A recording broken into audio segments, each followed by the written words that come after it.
We got sound. We got sound. We got sound. We got sound. We got.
There we go.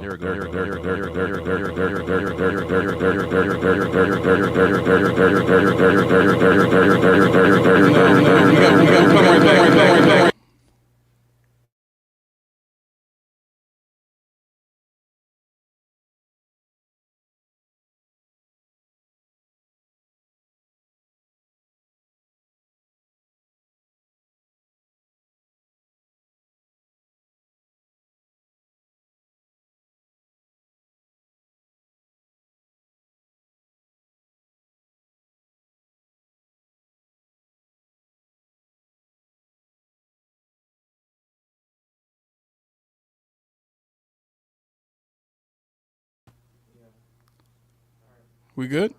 Okay. Can everybody hear me now? We should be good there, with no echo. Hopefully. Let's see what we got. What they saying, Joe? Anything? Okay. All right. Why is this? Okay, so to recap, I have to reset a few things here. So we have a special guest coming up. Yeah. We got a special guest coming up at 6:15. I'm gonna try to get us through one or two things before we get there. I'm having to tweak a few parts of this process here now. I didn't anticipate having to do that, but bear with us. We got a good show lined up, I promise. And this is going to be a huge game, so we have to do the best we can to get you guys the best show possible. So let's start off with stuff we heard. Mac, you got anything you want to? Man, did y'all see the coach carousel? Yeah, man, a few serious moves out there, man. Man, so the Lions are now without both coordinators. Liam Cohen took the Jacksonville job, and good old Pete Carroll, Raiders. Man. Carroll to the Raiders, yeah. How did you feel about the Liam Cohen situation? I put it in the text earlier. He would not take that job unless Trent Baalke was fired. That's funny. I wonder what happened in the meeting to where he was like, "Yo, I want the job, but not with him as the nah, you can't be here." Like I don't know if something rubbed him the wrong way, or he just knew that what he until he wanted to do, maybe he wasn't with it. Like, listen, this is what I want to do. He's like, "No, we can't do that." He's like, right. I can't help you there. But it's crazy. As soon as they let him go, they was like, "Yeah, sign me. I'm good. Let's go. Let's do this." Wow.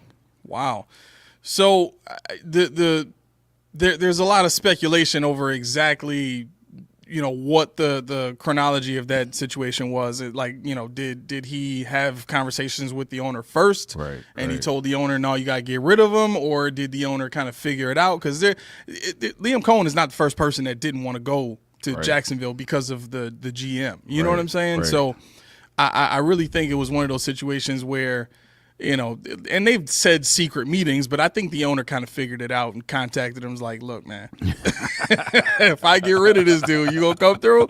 You know what I'm saying? So yeah, man, I think the Pete Carroll hiring is probably one of the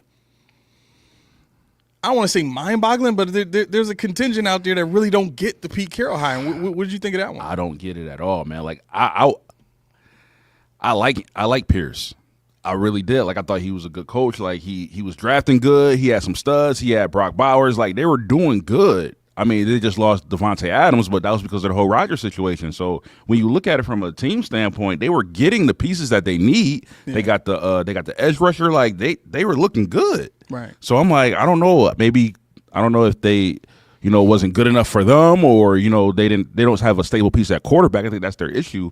They need a stable piece at quarterback. Like they need a franchise quarterback in that organization. But from when he came in, I thought Pierce did a good job, man. Yeah, I thought so too. I mean, especially you beating the Ravens and having such a close game with the Chiefs late in the season. Yeah. There was an attitude about that team that I kind of figured was, at the very least it was something that could be built upon. Right. Right. But.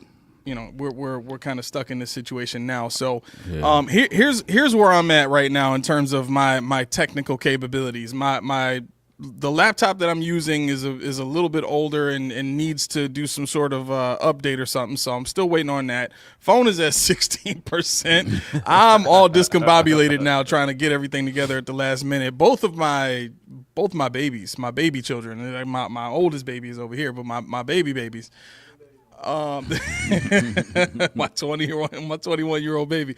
But both of the younger ones got like really ill over the last since Tuesday. Dang. You know what I mean? So they didn't even get a chance to go back to school after it was like super cold or nothing. They were, throwing up like crazy. Yeah. So, He's in there? Okay. So here's what we probably need to do for now. Can you unplug the laptop and bring it over here? Because I can't do anything with this one. This is not gonna do anything right now. So.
As a contender to even make the playoffs.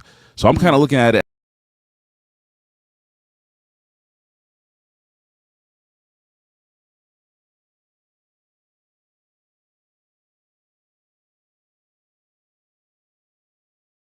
I'm interested to see what kind of offense he puts out here for this new team. Yeah.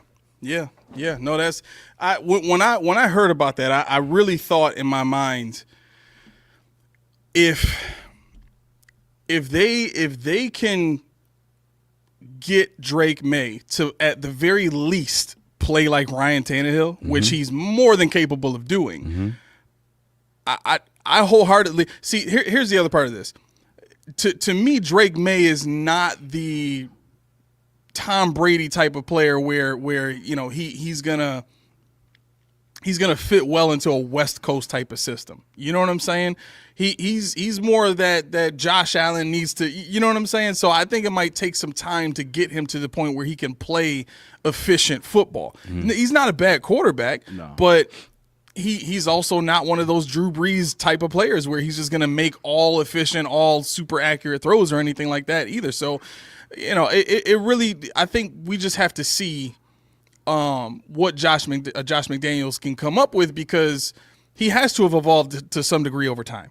You know what I'm saying? If they're gonna bring everything that we saw in their heyday back and think that they're gonna put Drake May and just put him into that system and just keep it moving, right. They might get hurt. They might get hurt with that. Right. All right. So we are going to bring on our special guest now that we have everything set up, and I hope I'm saying this right. His name is Jay Garrett Vorateur, and it looks like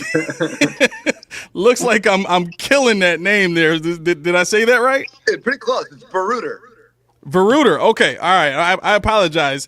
So I've heard the way you said it a number of times in my life. So really, you're like as close as most people get. Okay. All right. So here's the thing. I met Jay as I was driving Lyft, and I picked him up from the Channel 7 studio over there downtown, and we just got to chopping it up during the ride, and I found out that you made a movie about the Bills. Yeah. Right? Yeah. So just tell everybody what the name of the movie is really quick, and then just kind of talk about your inspiration for the movie. Sure. The movie's called Unbelievable. The film is based on my film partner, Scott Rubin, who was largely known from his time at the National Lampoon. Massive Bills fan. And the movie is based on his family and his experience watching the games with them, and how everybody was just being crazy, and all the rituals and the superstitions. And, I'm a filmmaker by trade. He and I made a couple movies together. When I first met him, he had been working on a documentary about breaking the curse of the Buffalo Bills.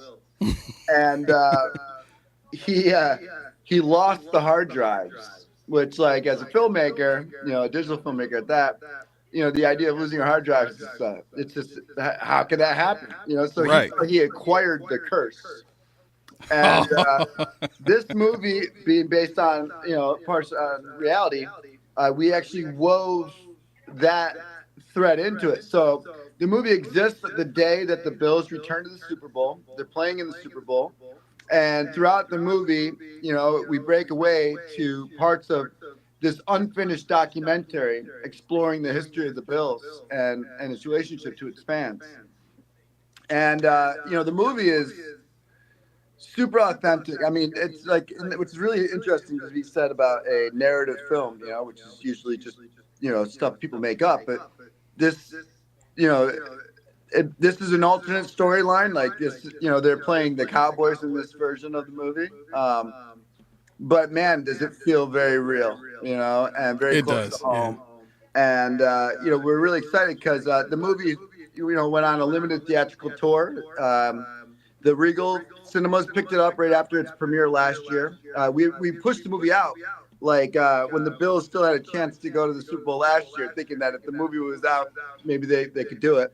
Okay. And, they did go on like a 6-game winning streak. They made the playoffs. And then the Regals picked it up, and then went to Los Angeles and to a few other places, Toronto. I want to say DC. But anyways, this is returned to Buffalo. February 1st, we're doing a screening with the Bills alumni group. Okay. Wester Automotive is putting it on. It's at the Riviera Theater. So it's like 1,000-person venue. And I think we're more than halfway sold out. So that's dope. Yeah. It should be a great party. Yeah. So here's what I want to do. I want to play a little bit of the trailer that's on IMDb, and I think the same trailer is also on the movie website.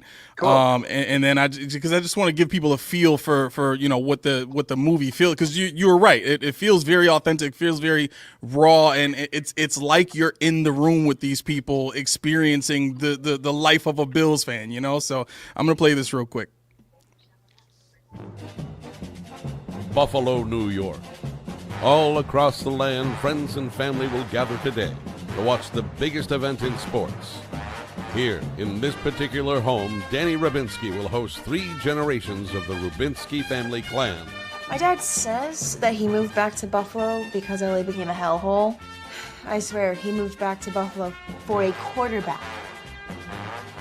Flying in from Florida is Grandpa Murray Rubinski. Many believe this will be his last chance to see the Bills win the big one. Now that's some real Bills Mafia. No, I go way back to when the Bills Mafia was the Mafia. Cool. All around the country, bets are being placed, but today in Buffalo, Jake Rubinski is going all in. Destiny has arrived. TV delivery, could you hold the door? It's a gift for your brother Rick. Look at the size of this thing. Your brother, he always needs to be in control, doesn't he? Do you actually believe that you're playing a part in the Bills winning today? Yes. Yes. No. Me. I'm standing on hollow ground. The Bills. I didn't want to show the whole thing there, but I definitely, Yeah. yeah, no, it definitely feels authentic. It feels very real. Can you just talk about like what was it like building out the story? And I mean, I recognize some of the venues. You guys were in Johnny B. Wiley. You guys were near I think it was at Niagara Falls Airport. You were there. You were at? Yeah. Good eye. Nice. Yeah, and we actually the movie we finished on Jefferson Street. You know. Oh, okay. Jefferson Ave. You know, actually by Mike's Lounge, which is the oldest black-owned bar in Buffalo. You know, which is so like you know, and the Bills really started on the east side of Buffalo. You know, at the Rock Pile. Yep. And so much of what my intentions were, you know, working with my partner Scott was to really make sure that these new fans that have you know become fans of this team, Josh Allen, that they know about the history. Yeah. You know, like it's really easy to be a fan of this team that we have now. Yeah, now it is. Yeah, it wasn't so much back then. But to not be able to appreciate, you know, the years that it's taken to get here, you know, is that wouldn't be fair, you know? Yeah, I agree. So how long was the production process of the movie, and what are some of the other areas? Like what would be your favorite area or scene in the movie from you know just all together? Okay, cool. So let's see. We tried to get the movie off the ground maybe 6 months before we went into production. Okay. Like we knew we had the script done.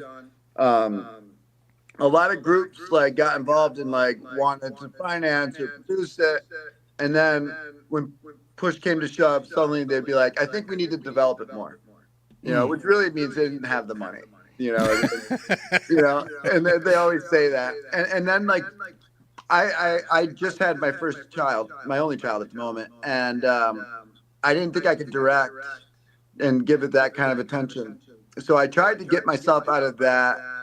And we like actually interviewed a guy who had done the movie Tin Cup. He did Bull, whatever one of the baseball one, Bull Durham. Okay. So he's like pretty famous doing sports films. And he was like, I don't know if this is the movie for me. So then like we were like, I don't know, maybe 3 months out from like when we could shoot. And we didn't necessarily know where all the money was going to come from. And then Bocce Club Pizza sponsored the movie. And gave, like, let me say, about a quarter of the budget. Right? Then Flino Law Firm, Costanzo's Bread Company. Yeah. Right? And then the rest came through with private investors. And so suddenly we had the money. You know, not a ton of money, but enough to go make the movie. Right. So we took my film partner Scott's actual house. I got it in my head that we could hang the lights from the ceiling because now these new lights they make them out of LEDs, and so they make like basically like this large light fabric. Interesting. Yeah. And so I had all the lights hanging, so there's no light stands on the ground. Normally with a movie, every time you move the camera, you have to move all the lighting. Yep. And I was able to work around it. and that can be time consuming. And so that expedited the schedule for which we were able to shoot the movie, and then the whole house was wrapped up because Super Bowls that takes place at night, but half my cast was over 50, so having them up all night didn't seem like that was a good idea. So I think they were over 60. I just didn't want to in case they see this. Very nice. Anyway, very nice. So we wrapped the house so that it looked like it was dark. So we had to build a frame around the house. Oh wow. Put lights. Yeah, 'cause you have to still have lights coming through with darkness. Lighting is everything in these things, and we were able to get away with it with a really small team. And overall, I think the movie took place over 4 weeks. The shooting. Wow. Yeah. That sounds like a lot for 4 weeks. It was a lot, and at first you're thinking it's just one house. How much work can it be? Well, we had planned for 3 weeks. Yeah. But comedy is a lot harder than drama, and I'll tell you why. The comedy thing, without a ton of time to work with people, you have to kind of figure it out. And there's nothing more brutal than watching people try to figure it out funny, right? And most of the crew, they're not. They're not from the comedy world. You know what I mean? There's not a whole bunch of people shooting comedies in Buffalo. My film partner Scott, he's got a long run in that. You can see people watching and just kind of scratching their head. But I got really lucky when that guy came into my life, my film partner, because I just don't know anybody like him. And when you are a filmmaker, a director, all the people you use, they're like the paints that you have to work with. And he's an interesting color. He's a real interesting color. Yeah. And, I think the other part of it, directing and storytelling, is you try to find truth, right?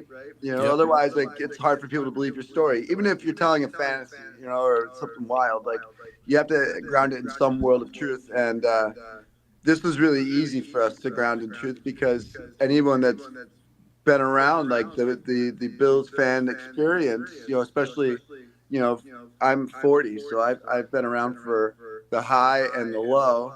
Oh yeah. It's like being in an abusive relationship.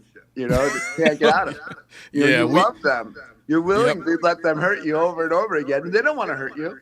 Right. I thought that was so interesting when you said that when we were talking in the car, and that right there, that mindset, that thought is quite possibly the most important foundational piece of our show. It's we take an approach to try and protect the fan from themselves in a sense. We never want people to get so high into the rose-colored glasses that they kind of forget about, some of the things that the Bills are doing wrong, and that's not to say that the Bills do a million things wrong, but hey, listen, 2 or 3 wrong things can lead to some very big issues down the road. So we want to talk about everything. We'll talk about the highs, we'll talk about the lows, but all of it is going to be through the lens of just like your movie, just the raw, clear, uncut truth. You know what I mean? You can't really connect with people any other way, in my opinion. And one of the things that I love about the Bills and that I love about the movie is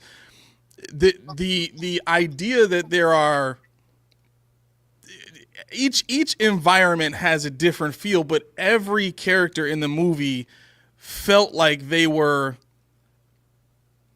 just all part of the family, even if they weren't. You know what I'm saying? And I think that's one of the things about the Bills that a lot of other teams don't really have. You know what I mean? The way the city is designed here in Buffalo, there's a lot of segregated areas of the city. You got the Hispanics on the west side, you got the African Americans on the east side. You know what I mean? Everything's kind of segregated.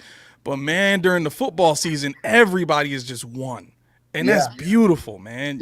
So yeah. So I want to ask you one more thing, and then we got to let you go. The once you got to the part, and I don't want to give away too much, obviously, but the Bills are in the Super Bowl, right? Yeah. And what was that like for the people who were actually fans, working on the project? Was that kind of a touchy subject? Was it, how did that feel?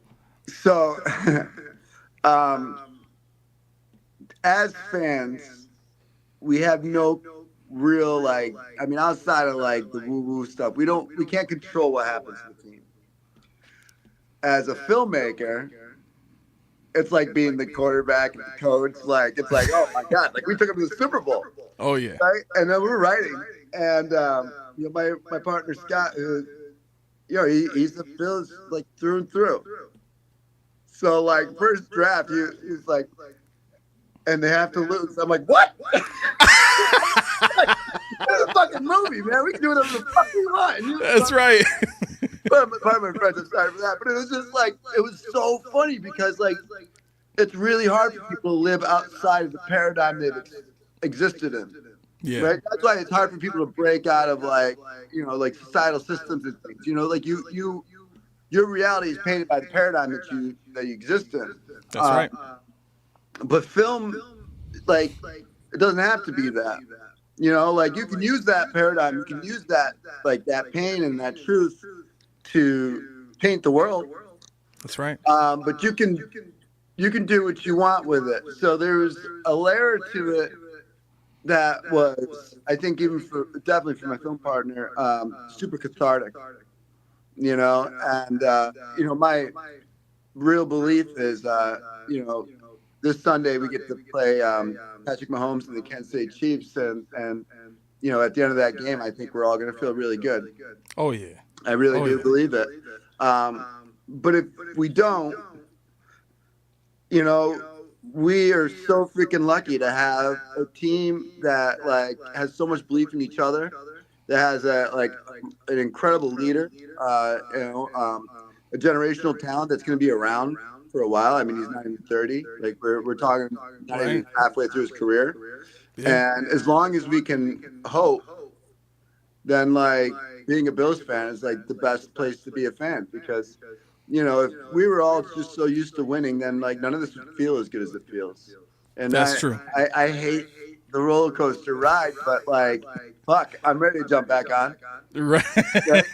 Ready to jump back on. And let's say worst case scenario, things don't work out quite the way we wanted to this year. I think the movie Unbelievable is a really special piece of cathartic media that acknowledges how we feel. It really acknowledges, and that makes it super powerful, But I'd rather us get a Super Bowl this year and the movie just be a movie than be something that we need to watch each year to cope, There you go. I would much rather us just make the trip and win. Yeah. So we'll see what happens. But you can follow the movie. I think the website's 716movie.com or Unbelievable the Movie. Both will get you there. The screening on February 1st at the Riviera Theater is going to be a lot of fun. A ton of former players.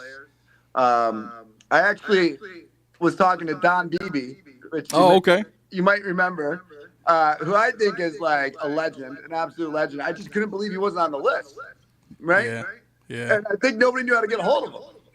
And I realized I'm working with a bunch of old people. They don't know how to Google, right? I fucking found Don Beebe in like probably 15 minutes. I had his email. Jeez. He's fucking coaching a team out in Illinois, and unfortunately, they have the recruiting party for all the people that are coming to the college next year on February 1st. Otherwise, he'd be there. But there's a whole bunch of others that'll be there that are, should be pretty awesome. And the movie's great. So, like, to have all those people in attendance to see it and to know how much they've imprinted all these people's lives, I think it would be really special. And then, of course, like, it's the 60th anniversary of the 64-65 AFL championship team. And there's only 14 of those guys still running around on this earth. So this might be the last time they get honored in this way. Yeah, man, that's huge. That's really huge. Yeah. Listen, thank you for coming through. Thank you for spending this time with us. Really quick before we let you go, what's your score prediction for Sunday? Oh, shit.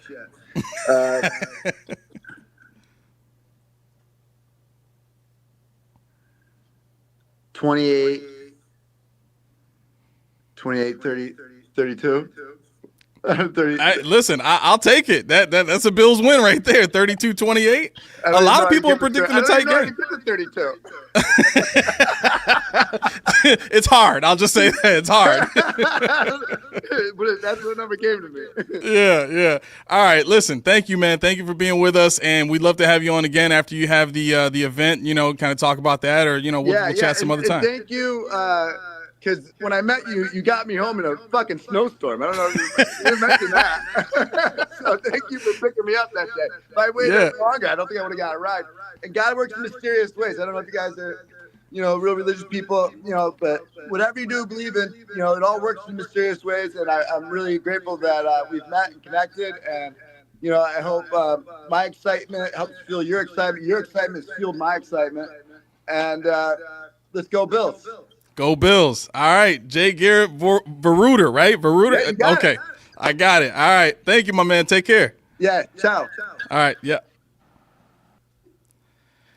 Okay. What? Yeah.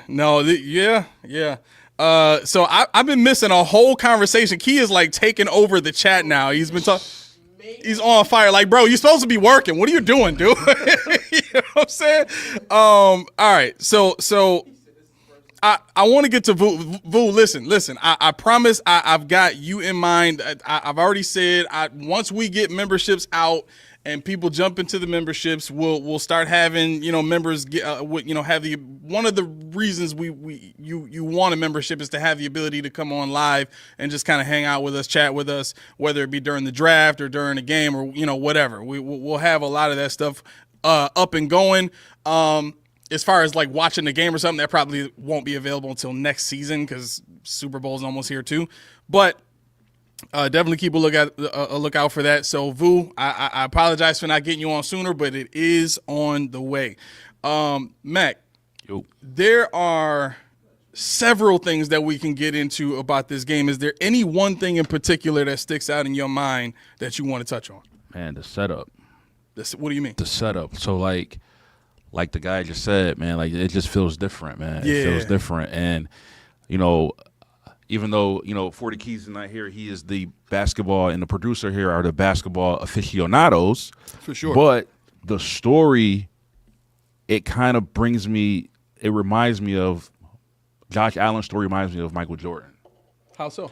So those of you who are old enough to remember, in the 80s, basketball was owned by the Boston Celtics and the Los Angeles Lakers. They ran things in the early 80s, okay?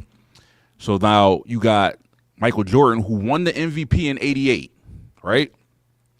He didn't get to his first championship till his 7th year. Okay. Right? Okay. 7th year, right? The opponent he was going after, the one who kept taking him, who kept knocking him out, was the Detroit Pistons. That's right. The Detroit Pistons at the time was going for a three-peat, ironically. They were going for a three-peat. Get out of here. Right? So they won. So the Bulls won in 91. They won in 88. Christina, let your husband tell it. She like, yes, it took MJ 7 championships. Let your man tell it. All right, let him tell it. So they went to the championship in 88, 89, and 90. So they lost to the Lakers the first time, but then they got their redemption and they beat them. Then they won again. So they're going for their third chip, their third three-peat. And there's a young player by the name of Michael Jordan that everybody knows. He's a budding superstar, rising to the ranks and like just taking the NBA by storm. He says no. He finally slays the dragon. He beats Detroit, and history is made. They not only they stopped them from getting their three-peat, they in turn get the three-peat. So to me, man, this whole thing is building up like Josh Allen and the Bills like, this is our time, man. Like, this is Josh Allen's 7th year. He's going against a team who keep knocking him out. Yeah. They're going for their three-peat. They've been in the Super Bowl, 4 out of 3 times? No, 3 out of 4? Yeah. Because they lost to Tampa Bay, but then they won 2. So, like, man, it will be so cool if it plays out that way and Josh Allen and the Bills win their Super Bowl this year. That would be so telltale. And I believe if they do win, bro, we're already talking about it. Josh Allen is an alien. He's killing it right now. Yeah. He has GOAT status, right? Only thing is he don't have the hardware to prove the GOAT status, right? Exactly. But he has the GOAT status. The ability and the talent, he's there. He's there. So I can see this playing out to be a Bulls in Detroit series just like it was for the Bills and Kansas City Chiefs, man. I'm about to say something that might make some of you guys' heart drop. I 100% believe that a Bills three-peat is possible if Sean wins this first one. Yeah, 100%. What I've seen Sean do this season in terms of tweaking a few things to be aggressive with teams that he knows he needs to be aggressive with to beat, I can respect that Sean's game plan in the second half was to force the Ravens to force him to go score before he did anything nonsensical or did anything aggressive in a sense, right? And the offensive person in me just has to accept that that's how a defensive-minded person works, right? But I think the fact of the matter is, Sean has already shown that he's mastered the art of making the playoffs. Right. And charge it up to whatever you want in terms of the Bills win or the Ravens loss, however you want to categorize it. Sean has shown that now against some of the teams that he needs to beat in the playoffs in order to get to the big dance, he's learned how to do that. You know what I'm saying? So why would I have any other reason to doubt, first and foremost, based on what we've seen last week and the week before, that he would all of a sudden forget how to let his players go make plays and coach to win, as opposed to specifically coaching to lose. You know what I'm saying? Like, as an offensive person, I'm always going to see what happened in the third quarter against the Ravens, as you're just trying to hold on to a lead, and that's how you got beat most of the time. You know what I'm saying? But like you said, Josh Allen has reached another level this year. There is no more, the efficiency and then the one big mistake, or the efficiency or the efficiency plus the one bad throw in a Chiefs game. You know what I'm saying? Last season he threw into double coverage once, and we were like, whoa, take it easy, bro. You know what I'm saying? So all of that is to say, I do believe in what you said, and I believe 100% what you said, that the Bills absolutely have the ability, if Sean wins this one, to go ahead and three-peat. Cap-wise, at all that, they have the ability to do. The only thing is, I don't know if the NFL is ready for a three-peat.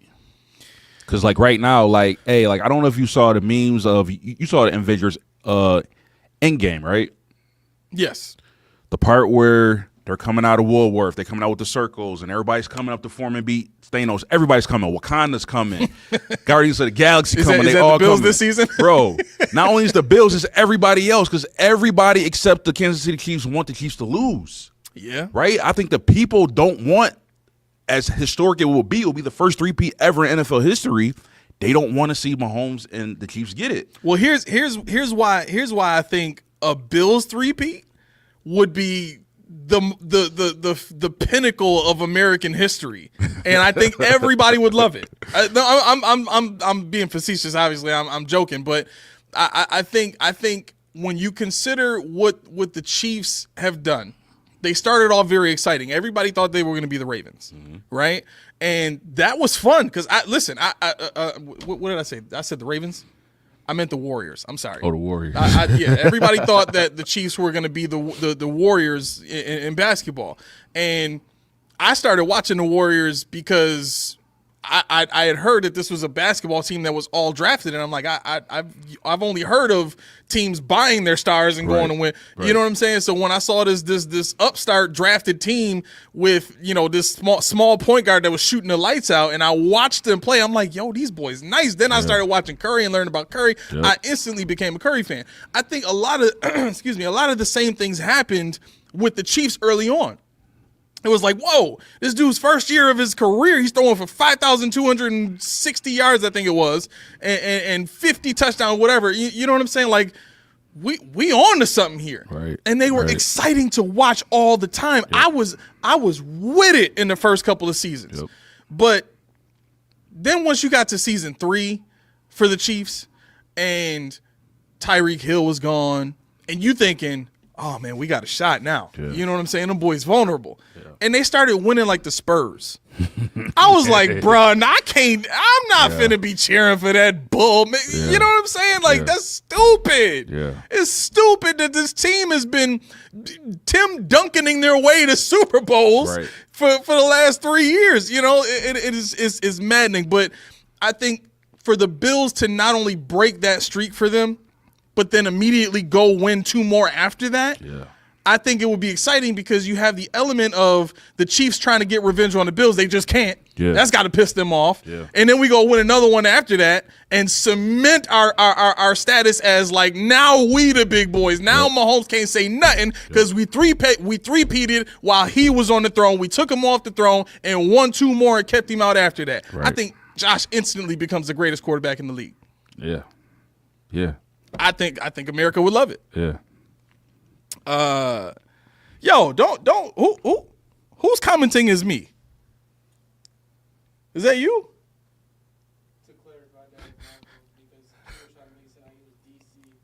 Oh, Key, you gotta know the difference, bro. What? No. Oh, okay. No. So he's talking about event. Well, hold on, I gotta scroll up here now because it's getting swallowed up. Oh, he said, no, not this Marvel stuff. Then he goes, DC? No, it's Marvel, I think. Bruh. Bruh. Come on, bruh. Not this Marvel stuff. All right. I'm going to remember that one. I remember. All right. So, no, as soon as he started talking basketball, I'm going to start talking about, I don't know. I'm going to start talking about Marvel or whatever. I don't know. I'll figure it out. So some way to frustrate Keyshawn. Steve says there have been many foreshadowing moments for the Bills going to the Super Bowl. 10 plus inches of snow in New Orleans was that. The Buffalo Bills are coming to town soon. Yeah. What is going on over there? Somebody said pause. I didn't catch that. How is that a pause? Swallowed up his pause. Oh, no, yeah, you were supposed to catch that. You got other people doing your job. Who made that comment, Steve? No, who said that? He saw the snow in New Orleans.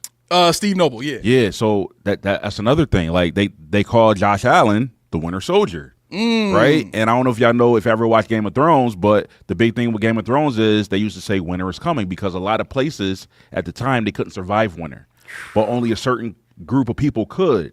So like they're calling us, Josh Allen and the Bills, like he's the guy. So like he's the snow guy. So like winter is coming. Like it's foreshadowing. Like it's already snowing in New Orleans. It's already snowing in Florida. It's already snowing like places of the globe where it's normally tropical and hot. Like it's snow there, right? So the foreshadowing is coming. Like Buffalo is coming. Y'all better be prepared. Y'all better know it's coming. Buffalo coming, bro. We coming. Hey, chat. Finish this one. If it's too cold for them, it's just right for us. It's just right for us, baby. Let's go. Yeah. Let's go. I'm pumped. Bella Rose says, if you get a chance, go see the movie. You won't be disappointed. I agree. I've seen the movie. I enjoyed it. I like that. That's a Buffalo-made movie. Yes. Like the fact that Lenovo's came in. Bocce's did it. Costanza, like that's hot, bro. Like that's a real Buffalo movie, man. Yes, sir. And it was in Regals. It was in the Regal Cinemas. Yeah. Like the silver screen. Like these are the things that we need to be propping up. That's why I wanted to get him on the show because you don't see this kind of stuff with Buffalo Podcasts. We're not propping up our local businesses. You know what I'm saying? We might go try to hit them up for a few dollars or something like that, but this is what we really need to be doing. We have a platform. Use it. You know what I'm saying? So Buffalo movie, made in Buffalo, sponsored by Buffalo, about Buffalo. Right. Right. D says, don't nobody want to go see Buffalo go to a Super Bowl and lose number 5. Yeah. Listen. I'm not gonna tell you the end of the movie. I think it's worth going to see. Yardy says Jordan needs Phil and Scotty. Josh needs Brady and Cook. Sean can write his own ticket if he fails Sunday. Sean can write his own ticket? Oh, you mean if he wins on Sunday. He got 8 years to build this house enough. That part I agree with. That part I do agree with. I mean, one of the things, and here I go back to trying to be objective again. One of the things I think we all need to keep in mind is it's taken, and we talked a little bit about this last episode. It's taken a major shift in the NFL happening for the Bills to capitalize with a roster that nobody expected us to be able to capitalize with. And here's the other part of that. Essentially, this is a new offensive scheme. Mm-hmm. All new. You know what I mean? So everything that we're doing all the way down to the personnel that we're using is new to the league. Yeah. This is the equivalent of us hiring a new head coach and a new head coach bringing in a new scheme. People got to get tape on it before they can really react to it and know exactly how to defend and stop it. Yeah. So the Bills are doing now exactly what they did in 2020. They took the league by storm because nobody saw us coming. Mm-hmm. And I think the difference now, and really the reason why I think we will take the dub in both these next games is Sean has had a lot of screwing up, mm-hmm. to learn from, mm-hmm. And kind of come to grips with and have humility through. And Josh has now become the dude. You know what I'm saying? He was the man before, but now he's that dude. Yeah. You know what I'm saying? When he walk by, kids say, "Hey, mama, that's that man." You know what I'm saying? Yeah. Like that's him. You know. So that those two things alone, when you take into consideration what we have on defense and the fact that we've been able to do what we do to teams. In the playoffs, like statistically, the Bills at home in the playoffs only give up 17 points a game. Yeah. The most points we gave up at home was to the Ravens. Yeah. Right? Yeah. But even with that, they had to press to get it. Yep. You know what I mean? Like it wasn't, aside from the last touchdown pass where, they basically gave him all the time in the world to make a play, mm-hmm. They forced the Ravens to change their entire game plan. They didn't. I guarantee the Ravens didn't come in planning on throwing the ball that much. Oh, they plan on ground and pound with Derrick Henry and the other back. Right. Justice Hill is probably ran all over us, but the Bill said no. Like the first play, and remember we talked about it. Like I could have swore they would have come out in nickel and then see. No, first play, Dorian Williams out there. Like let's go. We already know what's coming, so let's go. Bring it on. And they was ready for it. Let me ask you this, bro. Do you think it's a gift or a curse that because I like this comment that Sweat said. He said the Bills have ruined a couple teams after we beat them. If you look at where the Ravens are right now, this is not the first time that we've beaten teams like that and they just burst into flames. Yeah. You know what I'm saying? Like their tight end is depressed. Their quarterback is pissed and cursing on national TV. Yeah. You know what I'm saying? Like, is that a gift that the Bills have, or is it just the curse of everybody underestimating us all the time? I think it's just inevitable about what's about to come. Because the other thing that I put too, like you mentioned, like we know Lamar Jackson was pissed off, frustrated that he lost that game, right? And rightfully so. Anybody would, any competitor would be, right? Oh, yeah. But again, like I'm looking at the behavior after, and like, bro, right after the game, him and Derrick Henry went to Josh Allen like, yo, win the Super Bowl, beat the Chiefs. Like we like Josh and Josh Allen, Derrick Henry. I love you, man. Like the fact that they not. It wasn't like when you remember when we beat Mahomes in the game where his who was it Kadarius Toney when his foot was on the line. Oh yeah, bro. After that, when they greeted, Mahomes was still going off. You know what I'm saying? It wasn't like good game. He was still pissed off. Like Lamar Jackson, I know he was hurt, but he still had the decency. Like, Josh, like, you know what I'm saying? So like the respect is there, right? And I think that's what was missing last time. When we came in there, we didn't get the respect. People said, "Oh, Josh Allen, he's overrated. He's too many turnovers. You can't trust him." Now people are starting to see like, this dude is calm, collective. Like this dude is different. And it's funny too. Like they had brought up in the press conference. They asked him. They was like, "It kind of looked like you were thinking about pitching that ball to James Cook. Were you?" He was like, "No, I wasn't thinking that." No. But then he was honest. He was like, "You know what? Younger Josh Allen, he makes that play. But not now." So I'm like, that's the growth. That's the difference. And when he goes into KC, like I'm talking from the staff to the players, they know what's at stake, right? They know because they've been there, right? So they know, and I think they're playing all out. And honestly, I think you're going to see some things that you haven't seen from the Bills all year. Because I think they were saving it just for this moment, for this game. I really think you see some stuff that you're not going to expect the Bills to do. You might see a home run throwback in this joint. Like some crazy stuff. So Steve Noble says Coach D made a great point on last night's show. KC winning ugly is giving them false security this year, and they don't think they need to be better. What do you think about that?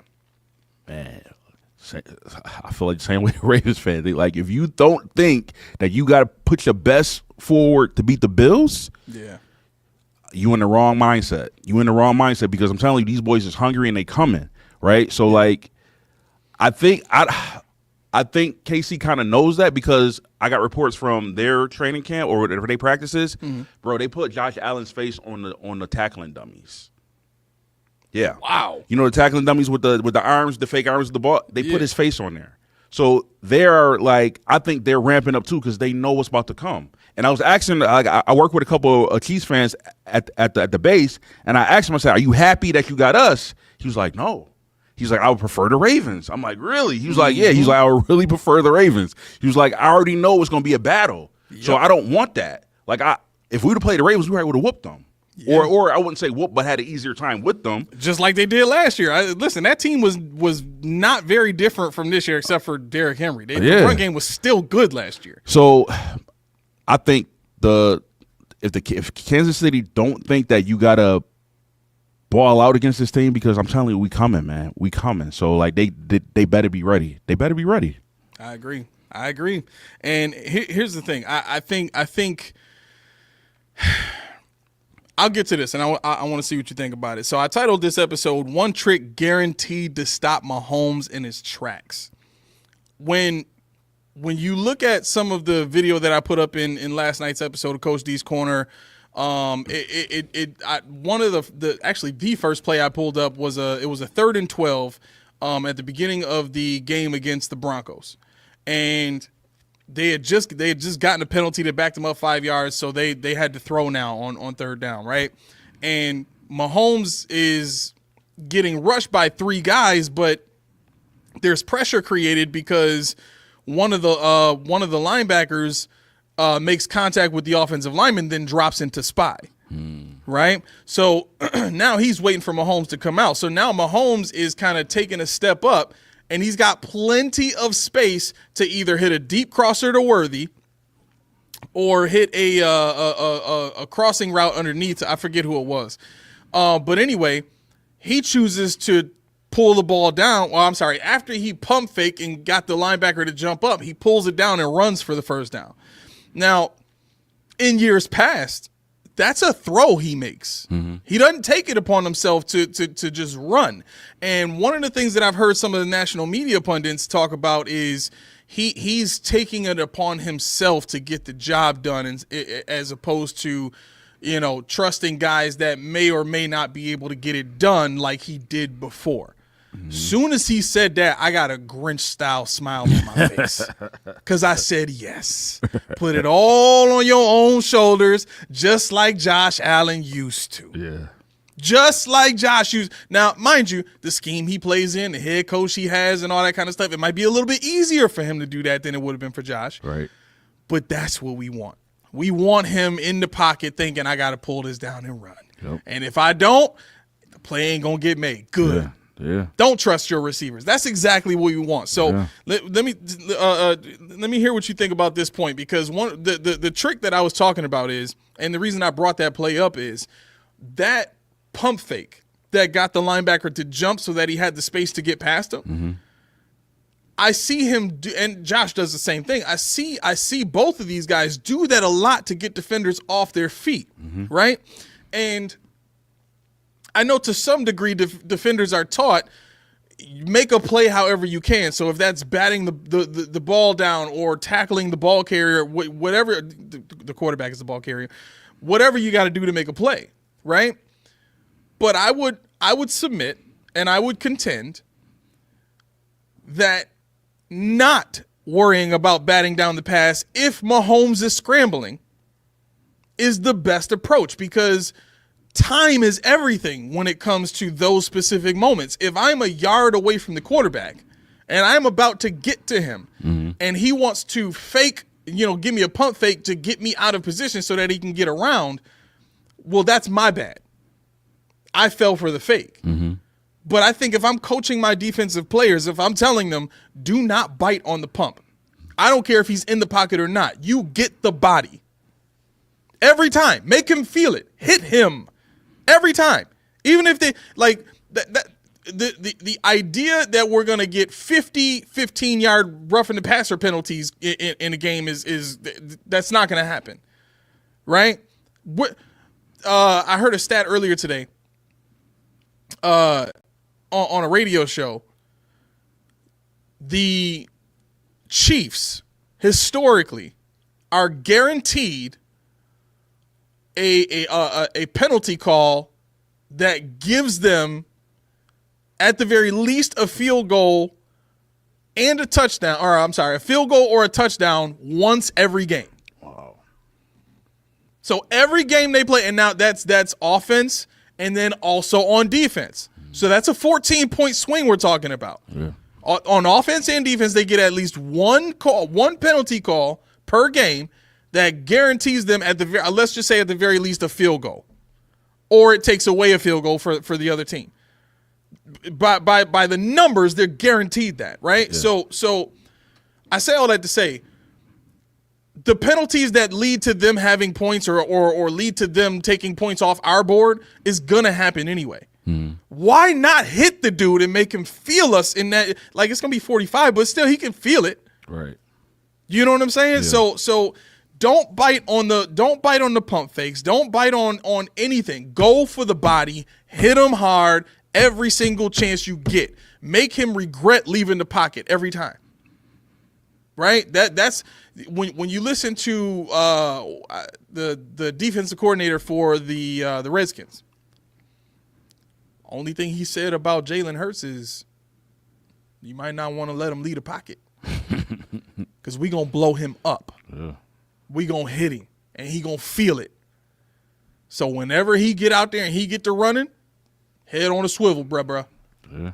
You know what I'm saying? I don't see why we shouldn't have the same approach. And that's not to say that the mindset is to just go full Greg Williams on the dude, because I'm not, I don't want us to be in the business of, putting players out. Yeah. But one of the ways that the Bills have beaten the Chiefs is by out-physicaling them. Our defense being very, very physical and aggressive with their offense. They depend on the space that teams give them because the teams are afraid of a penalty. So what? You're going to get a call anyway. Beat them up. Yeah. That's what teams do to us. Yeah. Ravens love doing that. You know what I mean? So what do you think, bro? The only thing that draws me caution with that is, let's say, it's for one, it's hard, even though you can coach them, but it's hard when you're in the moment, when you got the guy, and you know what I'm saying? It's hard to do that, right? So you might not do it every time, but you could think about it like, hey, this is what he likes to do, kind of be prepared for it. But like when you're caught in the moment, like sometimes you might not do it. The other thing is, if you hit him, but he still gets the ball out, I get it. Like you're making him feel every hit. But if he's still completing passes and he getting first downs, and dependence of those critical moments, if he gets the ball off, it really doesn't matter. You're like, yeah, he's gonna feel it, but he still got the first down. Yeah. So I don't know. It's a touchy situation and it's tricky. I guess to me it depends on the situation and like the down and distance and like where we at in the game. Are they up? Are they down? Like, because at this point, if they're desperate, then I'd rather for you to back off because they're desperate anyway. We're already up. Let them make mistakes. Yeah. Right. I would hate to see, like you talked about, like the momentum shift.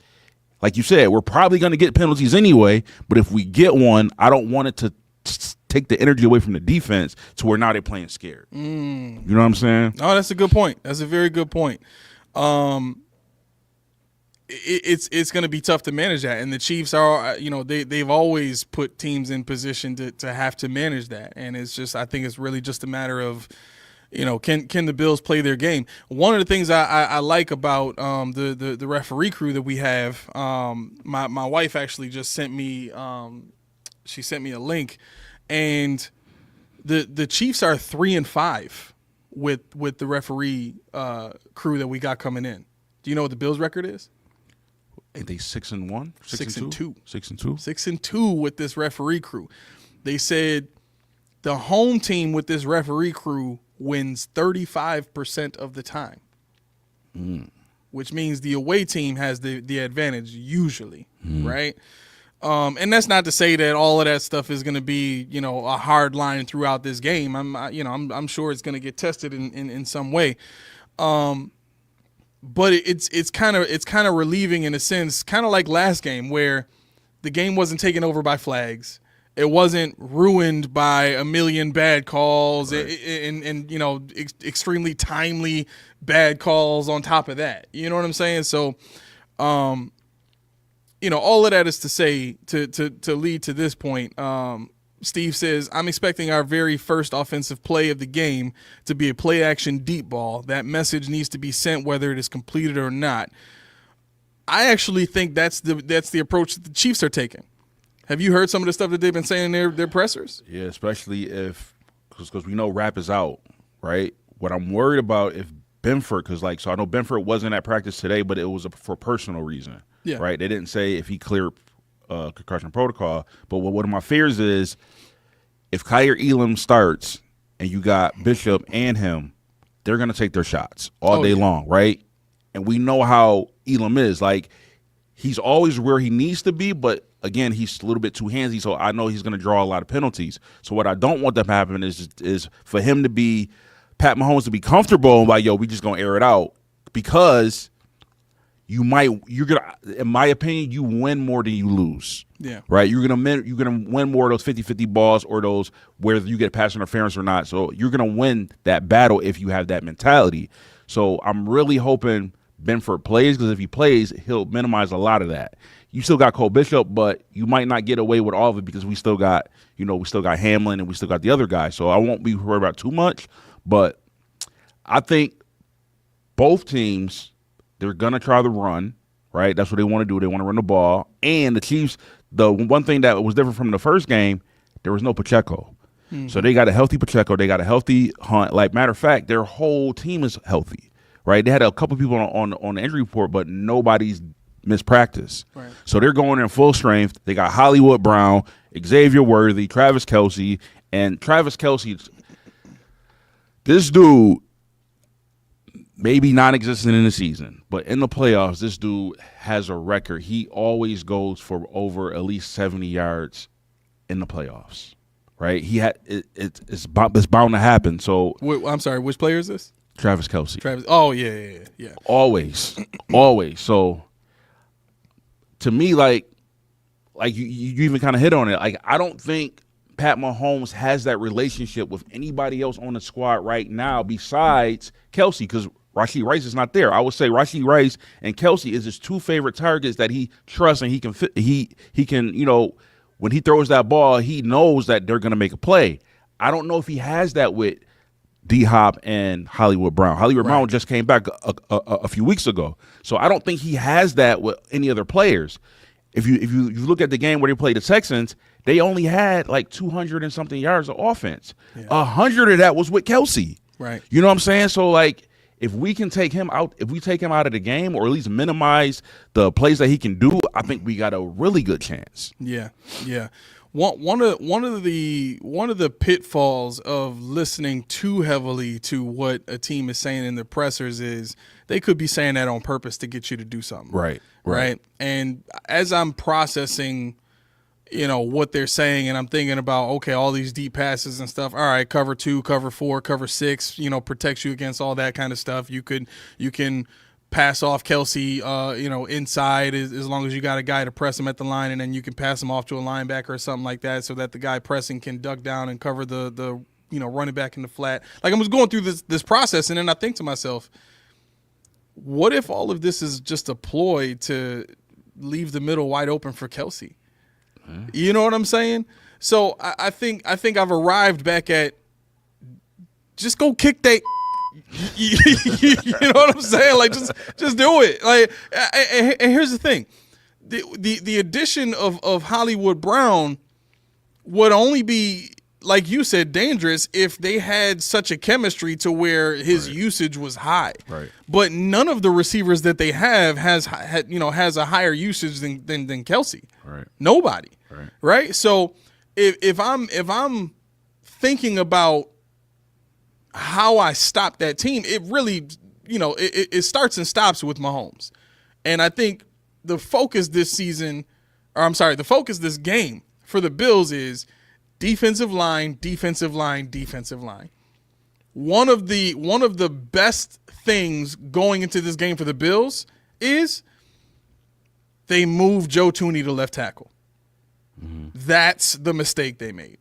Because, joke's on you, a lot of our pressure don't come from the defensive ends, bro. I'm gonna be honest. A lot of the good pressure that we can create comes from our boy Ed Oliver up the gut.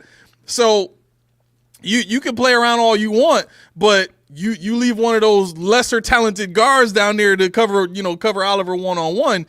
We gonna have a party.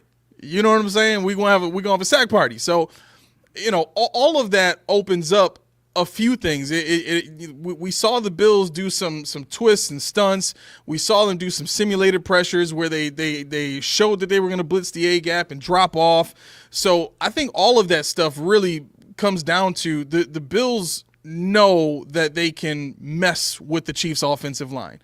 And I think that's probably going to be the biggest advantage for the Buffalo Bills, is just doing whatever they and to be honest, until this year, that's what teams were doing to us. Mm-hmm.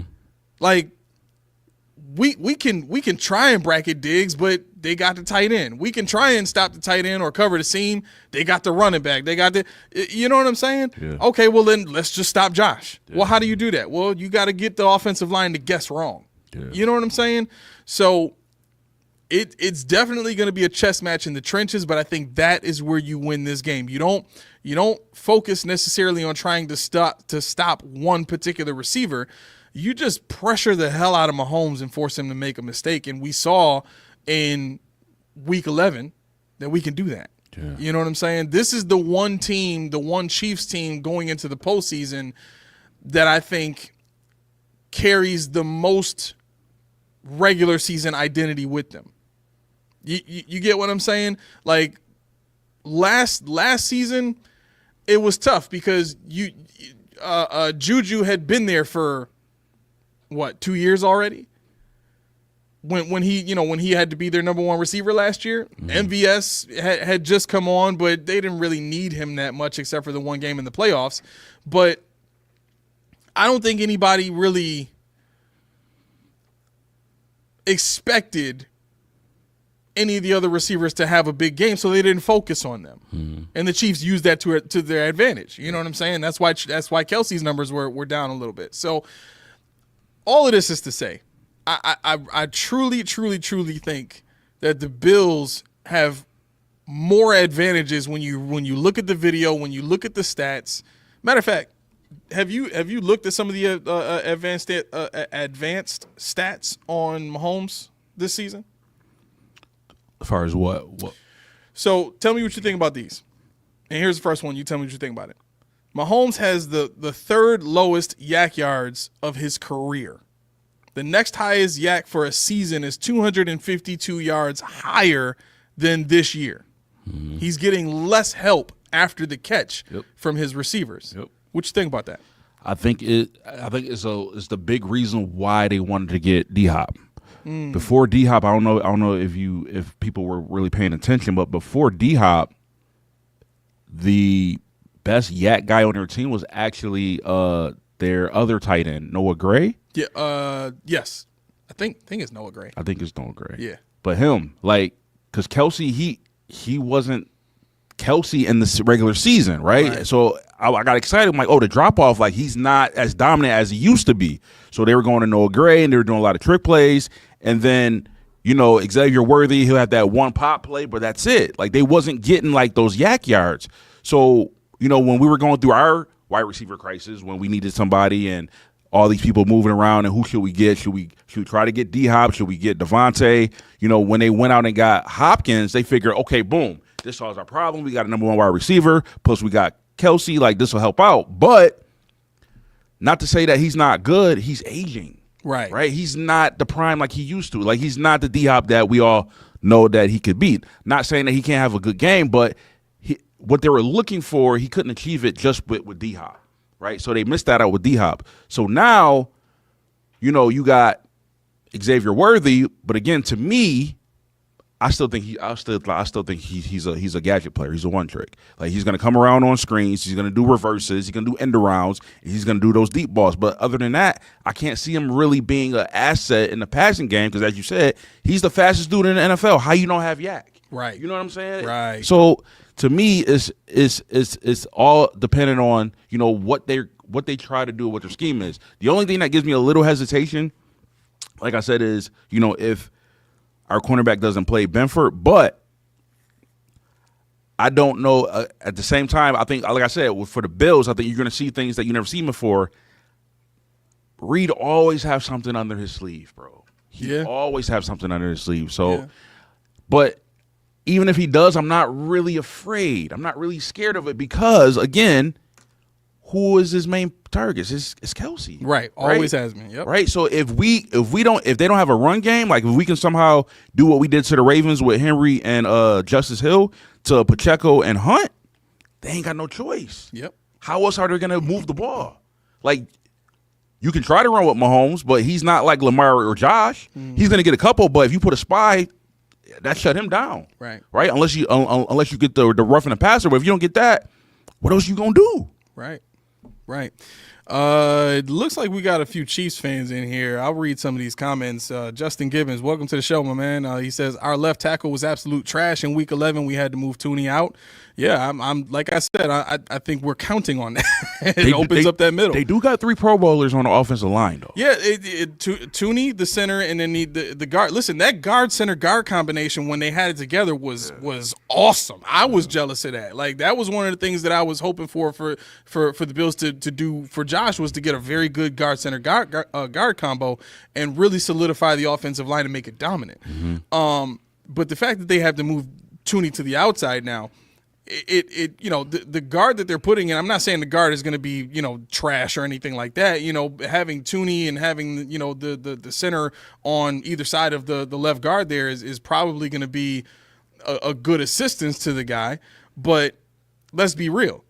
That guard ain't Joe Tooney, playing guard. You know what I'm saying? Joe Tooney going to have his hands full with the defensive end. Right. So both of our dudes, DeQuan Jones and Ed Oliver is going to have an opportunity. Whoever's going against him one-on-one is going to get a chance to eat. So, and then Justin goes on to say, no Hollywood, managing Kelsey, relying on a rookie Worthy, big contributing factors.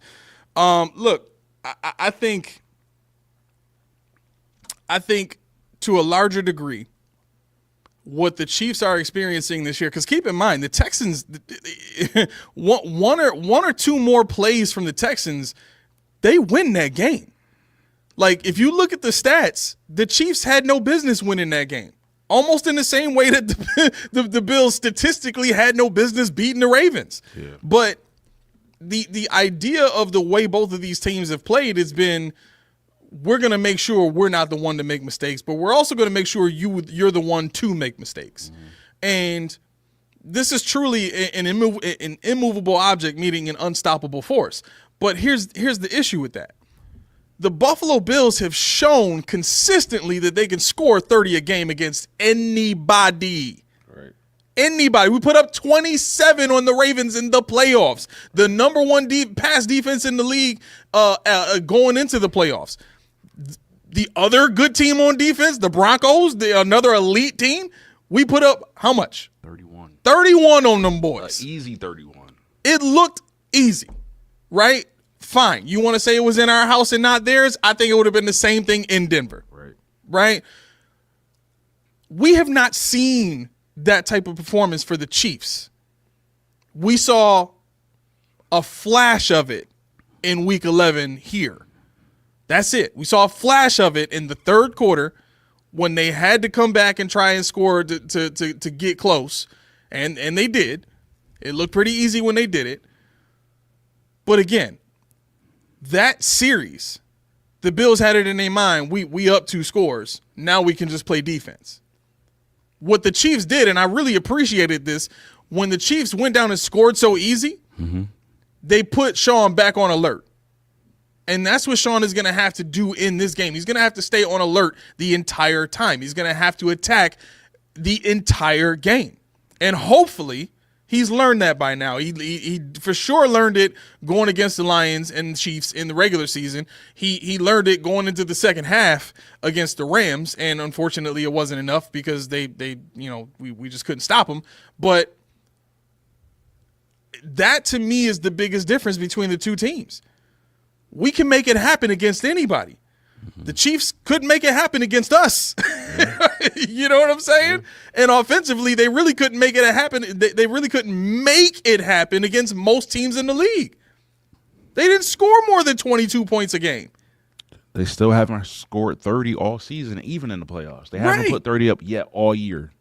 And I don't think this game is going to be any different. I think they're going to try to run the ball.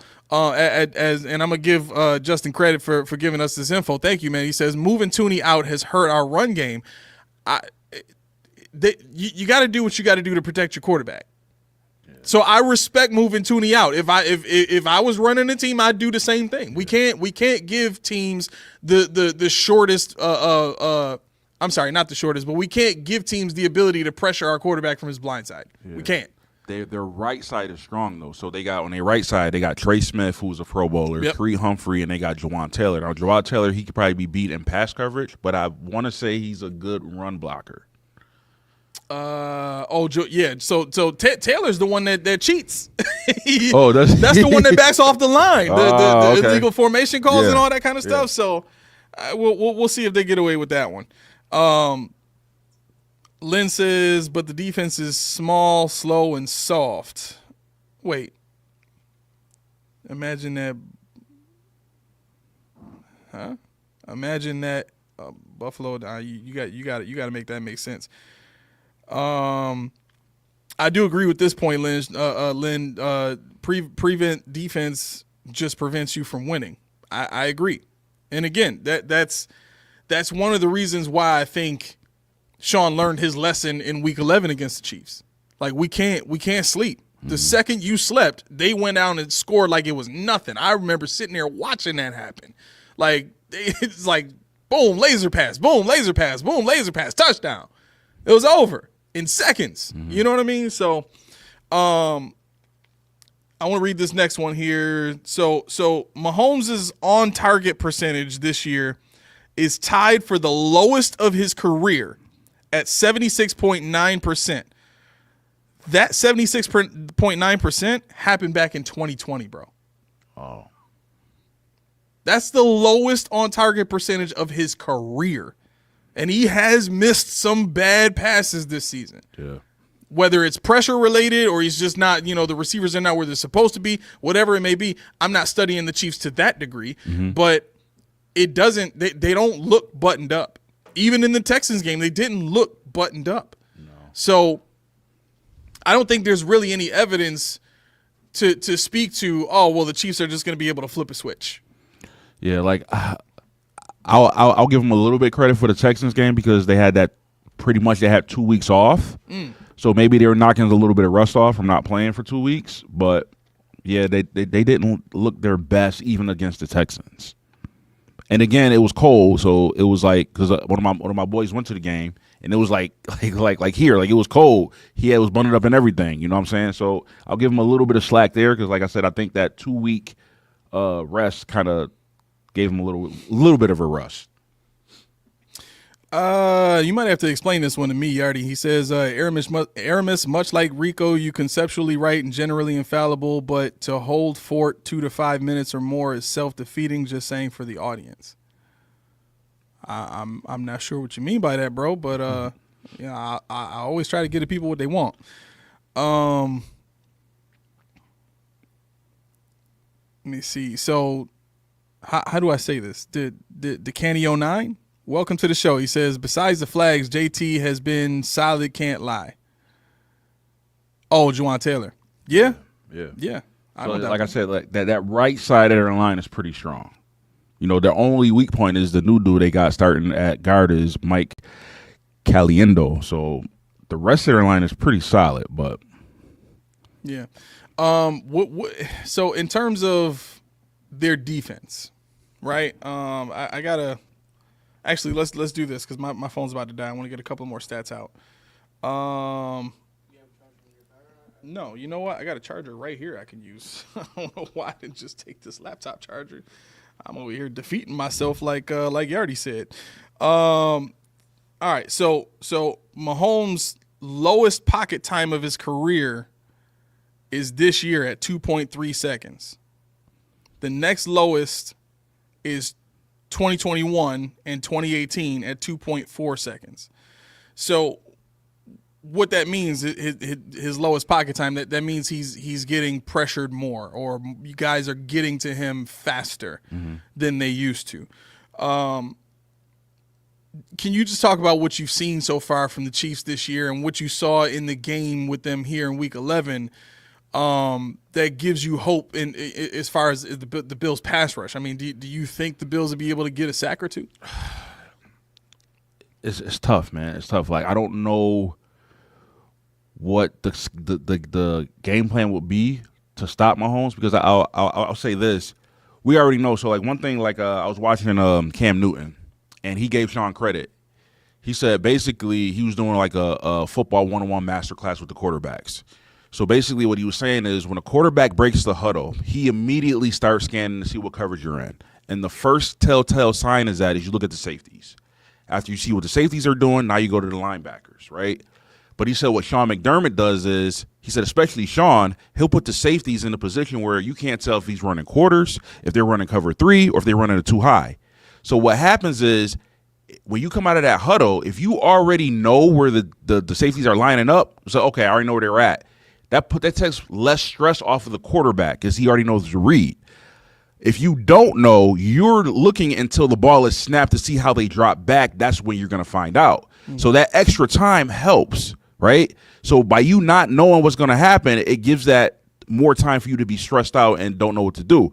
So I don't know if Sean is just going to play disguise coverages, because on the other hand, if you send a blitz, which Sean really does, I think Mahomes' percentage is high against the blitz, kind of like Josh. Like, he does good against the blitz because he knows where the pressure is coming from, right, off rip. So you bring in pressure here, I'm throwing it there because you're coming at me. So I don't know if blitzing will be the best thing to do, but pressure is different from blitzing, right? So pressure is basically, they got 5 linemen blocking.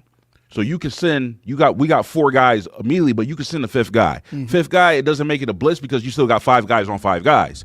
But once you send that extra guy, now it's a blitz. So I don't know if Sean is willing to give up that extra guy to blitz Mahomes, but I think he's going to try to give him a solid pressure, which might help. But the other thing is, too, you got to take a linebacker out of there, because I still think that even though he doesn't run a lot, you got to put a spy on him just in case. Oh, yeah. Because if the play breaks down, he's going to run and try to get the first down. So depending on what scheme you run and what you're trying to do, I don't know if you want to send like max pressure against Pat Mahomes. Yeah. They from what I saw, they only did it like between 2 to 4 times in that Week 11 matchup. Yeah. But when they did it, it was pretty. Yeah. It was nice. Or maybe you dial it up on one key moments like 4th down or 3rd down, right? Yep. That is, you know what? I have seen the Bills more willing to do that in the first half than the second half. Okay.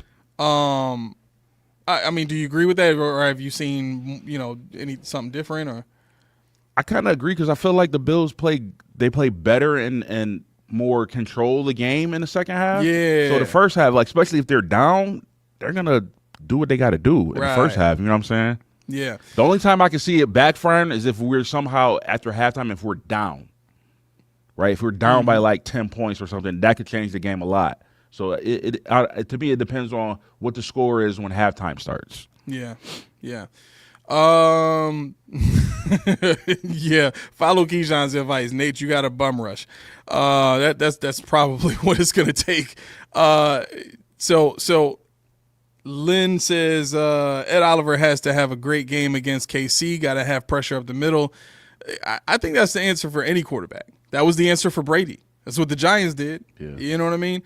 I think it's one of the reasons why I was so excited about a turbo package for the Buffalo Bills, where you move Rousseau inside to play next to Ed, and now you got two great pass rushers inside, and then you put Solomon on the outside. Like that's a lot. So I would do Miller, Solomon on the outside, Oliver, Groot on the inside.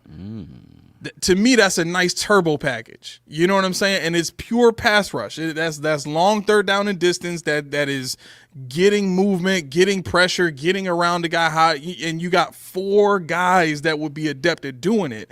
That to me would be a really nice package. The only thing with something like that is the Giants had a decent secondary. You know what I'm saying? So they could, in a sense, they could afford to do that a little bit more, than we probably can right now. And that's no disrespect to any of the guys we have, but until Cole Bishop, proves that he's not going to have at least one gaff in a game, I'd rather just play safe. Speaking of Cole Bishop, what do you think about and Yardy, I'll get to your comment in a second. What do you think about the prospect of having Cole Bishop just man up against Kelsey, because he is a good man cover safety? I don't know, man, because he's a rookie. So I'm putting on my playoff experience hat because Kelsey, like in the playoffs, he's solid. He's solid in the playoffs. Like I said, he hasn't had a great season, but in the playoffs, it's business as usual. And I don't know if it's too much for Cole Bishop to take on. Like, bro, you're literally checking one of the greatest tight ends that ever played, right, in your first year. So Cole Bishop, he don't have the playoff experience, right? So he might get caught doing stuff that a veteran wouldn't do. So I'm a little worried there. So I wouldn't probably primarily do it one-on-one. I might do it with some help, maybe him and Taron Johnson, you know what I'm saying, something like that, or him and DeMar Hamlin. But I don't know how I feel if he's doing it one-on-one. Like I do see your point though. He is better with man, but I don't know. I think Kelsey might take the advantage because he up here. Right. You know what I'm saying? Yeah. No, that's right. I think one of the things that people need to know about Kelsey is he actually doesn't run routes most of the time, especially on key third down and distance situations. He just finds the open spot. Bro, I was watching tape. He does two things every time, and it just boggles my mind how nobody, I'm sure they watch tape. I don't know how they been away with it. Hey, he do one or two things. He'll line up like he's blocking. He'll throw the chip block, and then he runs out and he sits. Why?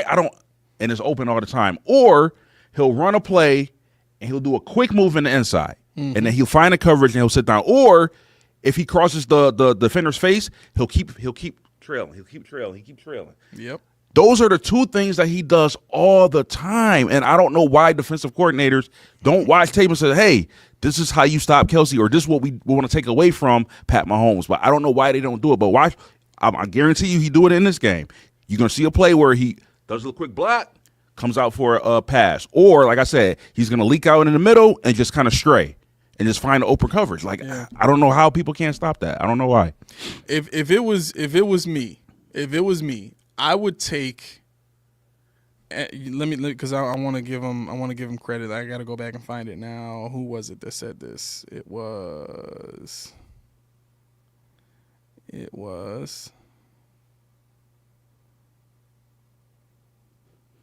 Was it Yardy that was saying this?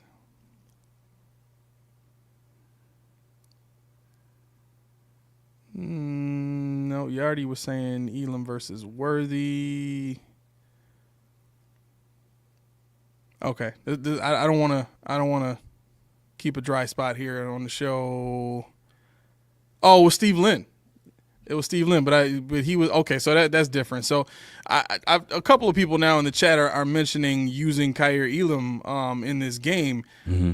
Honestly, I would put Elam on Kelsey and just say, look, when the play breaks down, don't look for Mahomes. Just watch Kelsey and watch where he goes. Yeah. Just take him out of the play. Yeah. Make one of these other receivers be the guy that Mahomes throws the ball to, because every single time the play breaks down, Kelsey is always the one, as you said, finding that open spot, trailing on a route, or I've seen a couple of different tapes of him running over the middle, and the receiver is trying to stay ahead of Kelsey to cut off the route if they need to, and Kelsey will just stop and back up just a little bit and gets the pass. Yep.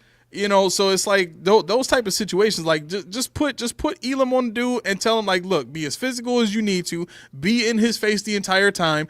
Don't let him out of your sight. Even if you got to turn your back to the play, don't let him out of your sight. Yeah. You know, whatever kind. I don't know. I don't want it to sound like I'm being desperate. Right.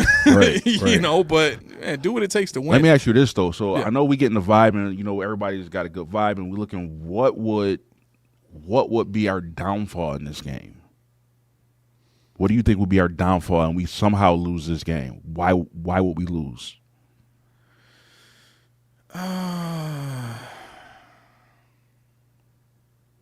Honestly, yep.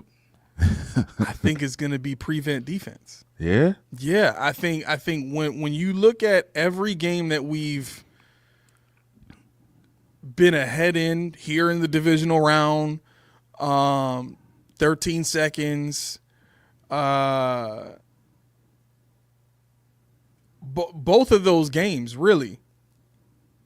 I mean, I guess you can, in a sense, you can even say the AFC Championship game. The tightening up that happens when the game is on the line and Sean doesn't want to give up a big play, it's still too much to give up 5 and 5 and 7 and 8 and 9. You're not giving up the 40-yard play, but the idea is you don't want them to move the ball at all. Right. You know what I'm saying? Right. So if there's that's how much I believe the players themselves can get the job done, you know, with the right calls. But I just think defensively, going into prevent defense is the one thing that I've seen that for sure kills them every time. Mm-hmm. To me, it's, which I know, like we brought it up in the Bills and Ravens game. We said both of these dudes, they don't do turnovers. Lamar did 2. I'm worried about turnovers, right? Because I think that'll make or break the game for us, right? Like I said, I don't see him doing it, but every game is different, right? What if a couple receivers do like a Mark Andrews and they bobble the pass and they get picked, or they don't? You know what I'm saying? Like I can see something like that ruining our day. The other thing is, like you kind of hit on it, I'm still a little leery about our third down defense. Yeah, we have one of the worst third down defenses in the league. Oh wow! So I'm worried about we're bottom for the third down defense. So like I'm worried that, you know, because I don't know what's in Andy Reid's bag, like the trick plays and stuff like that, that he might gas us on third down and they'll keep the play alive. Like we might have 2 good stops, 2 runs for a loss, and boom, boom, boom, and now it's 3rd and long, and then they get the first down. Same thing. Stop them the first 2 times, 3rd and long, 3rd and long. Like we have to, in all facets of the game, we have to be prepared and ready, because if not, like, even though, like I said, I think we're better than this team, I think we could beat them. It's just, bro, it's in Arrowhead. The Chiefs been there. They know how to take care of business. Bro, do you know the Chiefs have taken down every major AFC team since Mahomes been in there? Yes. They took out Lamar Jackson already. Yep. They took out Josh Allen already. They took out Joe Burrow already. They took out the Texans already. All the top teams they've already taken out at some point in the playoffs. Yeah. So it's like when you get to that point, many teams don't do well, especially in Arrowhead. Mm-hmm. Right? I think there's only one time they lost in Arrowhead in his whole playoff career. So like it's a tough feat to do, and it's a tough atmosphere and it's a tough thing to do.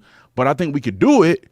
But we just got to we got to cross all of our T's and dot all of our I's, because you can't afford to do any mess ups in this game. Yeah. You really can't. Even though, like I said, they don't look their best. They haven't put on 30 on any team, but turnovers would wreck your game. So that's my main thing. I'm worried about turnovers. Like people getting too handsy, fumbles, or even, like I said, the occasional he throws a good ball, but the receivers can't get their hands on it, and it winds up popping and going to the defense for a pick. I could see that happening if we get down by a couple of scores. Mm-hmm. You know, maybe a 9-point or 10-point lead they have or something like that. Maybe we start to press a little bit. Yeah. But to be honest, I think the way the season is gone, and with us chasing the 1 seed and all of the other pressures that have been on the team because of, you know, Josh's race for MVP and all that kind of stuff, going against both the number 1 seeds, the game against the Rams, I really do think that those games and the Ravens game has prepared the Bills in a way that no other team will have gone into Kansas City with. And that is, they've been in some very high pressure situations against good teams that pose a threat on any given play. Yeah. And that is the Kansas City Chiefs. Yeah.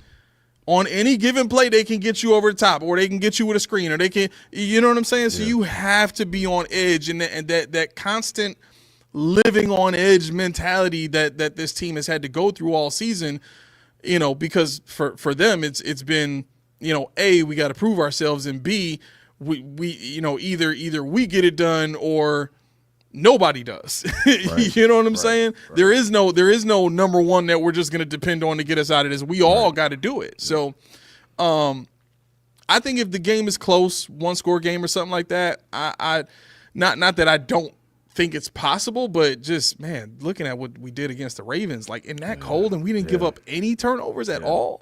And then the other point too, if you look at all the playoff games, minus the divisional championship, the conference championship, when Diggs was looking at the field like this and Sean he had to go and pull him out. Honestly, we've played the Chiefs well every time. Like even in the game where Diggs dropped it and he missed the field goal, we still lost by a field goal, bro. Like the 13 seconds, we had them. So like, part of me is like, I've seen us play good every time we go against the Chiefs. So why would I think that they wouldn't step up to the challenge or have a bad game? I mean, like I said, it's possible, but the way the record has been going and the way they've been playing, they haven't really had a bad game minus that one time. And that was the first time they met him in the playoffs. So, you know what I'm saying? A lot of times I don't think that the team was even good enough to even compete with them boys. Right. You know what I'm saying? So, yeah, like I'm trying to like confidently, like, I'm good, but then, like, you know how you got the evil, you got the good ones, like, but what about this? What about this? But then it's still the Chiefs. But then they might go for the 3-peat. And you're playing it like, it just keeps, like, hitting me in my head, like, I know you got a good feeling, but what about this? But what about this? I understand what you're saying, and it's weird. I want to get to this real quick. Vu Gaming with the super chat. We appreciate you, bro. He says, had a dream last night that Mr. Hype got the game sealing INT with a bunch of laughing emojis. Steve said, who the F is Mr. Hype? Talking about Hyde. Talking about Micah Hyde. No, but what? Oh, no. He ain't saying that. He ain't saying that. It's just a typo. I truly believe that, Steve. It's just a typo. I don't even know what else to say to that point other than if he needs to play and that ends up happening and he gets the game sealing INT without getting injured, great. But I don't even think the dude is going to dress for the game. To be perfectly honest, they still got Cam Lewis. They still got Jamarcus Ingram that they put in as a dime safety, and I think he would, or at the very worst, they would have who's the other guy? The guy that's been on the practice squad. Kareem Jackson. They would call up Kareem Jackson and have him ready just in case or something like that. So, but, it is what it is. White Towns King says, I'm worried about the back-to-back bad drives leading to quick punts. That allowed the Ravens back in the game last week, and that put the Chiefs ahead last year in the playoffs. See, I don't see that with the Chiefs because the point that I just made, we've always played them well. Yeah. Right? And then, two, I think everybody knows what's on the line. So, I mean, not saying that it can't happen. I just don't think that it will. It can, but I don't know if it will. Right. The biggest difference between what happened in the divisional round last year and this year is the Bills can move the ball on anybody. Yeah. Last year it was if we didn't get the ball to Diggs, we really wasn't doing much. And our run game was nowhere near what it is now. And we have a 3 running back monster. Like either one of them boys could do some damage. Yep. You think about it, we had it was Cook and who was, because it wasn't Singletary. Who was our other guy? Murray. Yeah. So like I was expecting, but I don't think he even played that last game. Or if he did, they didn't use him a lot. Who didn't? Murray. Did he play that last Chiefs game? In the divisional round? Yeah. Yes. He did play? Yeah, okay. Yeah, he did. He did play in that one. Okay. So, yep, Key said Murray. Okay. So, when it comes to the way that Sean played defense, even in last season, he played defense in the second half in a very similar way to what he played against the Ravens in the divisional round this year, right? Which is, I'm going to force you to prove to me that I have to go and score. Mm-hmm. And that's why I brought up the point about us being able to score on anybody, because that's going to be the biggest difference this year. If the Chiefs, if we build a lead by the end of the first half, and we're in a position to double dip again, I think we just need to accept that they might not come out with the mentality of, we've got to go score until the Chiefs prove that we've got to go score. Yeah. And I mean, realistically, they did it the same way in week 11. You know what I'm saying? Yeah. So, that to me stands as one of the truths of this matchup between these two teams. Miguel, welcome to the show. He says two tutties from Keon to rub it in. Boy, that would be nice. Would you take that? I'm telling you right now, there's going to be a conversation between Worthy and Coleman this game. What do you mean? Like at the end of the game? Or whoever has the better game. Oh, yeah. Right? You already know what's happening, right? I can see the announcers now. Oh, yeah, the Bills had an opportunity and they traded him to get Worthy. Or if Keon get a good play, oh, that's a pick up. You know what I'm saying? Like, they're going – because, matter of fact, did Keon play the first one? Was he there? No. The week 11 one? Was he hurt for that game, y'all? I don't remember. Thank you, Justin. Feel free to come back anytime, man. He says got to go. Nice show. Thank you. You too, Justin. Good luck. I don't remember, but definitely in this game, if one of them goes off, oh yeah, they're gonna make that. Oh yeah. Okay, so Key said he was hurt. Yeah, so I figured that he didn't play. Yeah, so bro, you got their first draft pick is our first draft pick. Like, yeah. Who's your money on in that matchup?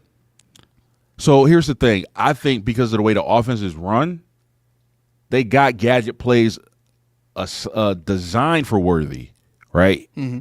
So he's going to get that opportunity. Keon, he's just going to have to make a play, like a physical play, either in the red zone or, you know what I'm saying, like he normally be doing. Like he got to make a 50-50. So I don't know. I don't know if Josh goes to him because there's so many other people you could throw to. Like you got Cooper, you got Shakir, you got Kincaid, you got Knox, you got the running back. So I don't know if he gets the opportunity, but I know for a fact KC are going to draw stuff up specifically for Worthy to try to get a splash play or something. So by design, I would have to lean towards Worthy, but I think Keon I think he's a better athlete. I think Worthy he's just speed. He's speed, and you know what I'm saying. He's shifty, but I think overall, all around, Keon's bigger. He's thicker. He's stronger. Like I think he's just. I can't say he's thick. All right, I gotta go back to it. Oh, hey, yo, bro. Actually, I can turn that up. Wait, can I? Right? No? Yeah. I can go. Oh no, I left it there for a reason. Actually, this is the one I need to turn up. Perfect. All right. As a matter of fact, if you look at the stats, I still think that Coleman's stats are pretty close to, if not better than Worthy. Let's pull them up. Keon Coleman stats. Okay. So Keon for this season. What do you say? Hold on, I gotta get out of here. He said thick. Yo, my daughter be saying it like that. It's hilarious. She be saying thick. All right, so Keon Coleman, 29 receptions, 556 yards, 4 touchdowns. Average depth of not depth of target, but his average yards per catch. Yards per catch. Thank you. 19.2. That's got to be the highest in the league, don't it? 19.2. Is anybody else that high? It's got to be up there. It's got, and then Xavier Worthy.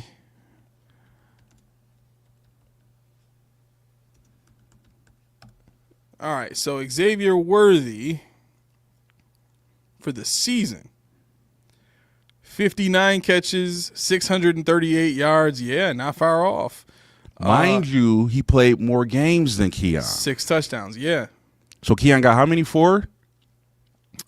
Keon's got 4 touchdowns, 556 yards on 29 catches. And he's got 6 touchdowns. 6 touchdowns on 59 catches. And mind you, are those all receiving touchdowns? Because I know he got a rushing touchdown against us. I mean, this is just It don't specify if it's passing or rushing. No, but I can pull that up. I'm about to pull it up right now. I'm pull up the splits. So like people were saying like, oh man, like we should have definitely get Worthy. No, like why? Like prove to me why Worthy was better than Coleman. Because to me, he's not. Right. And again, he was a first-round draft pick. Coleman was a second, and I think you got better. I think he's better than you got better quality out of Coleman than you do Worthy. So rushes, he's got his longest rush is 21 yards, 5.2 yards. Okay, yards per carry basically. And it doesn't look like he has any rushing touchdowns. Wait, is this? Oh yeah, he's got 3 rushing touchdowns. Yeah, because I know he got 1 on us. Yep, he's got 3 rushing touchdowns. So nine total touchdowns. That's not bad for a rookie season. That's not bad. He's got 98 targets. That's kind of bad, bro. 98 targets and he only got 69 catches? Well, yeah.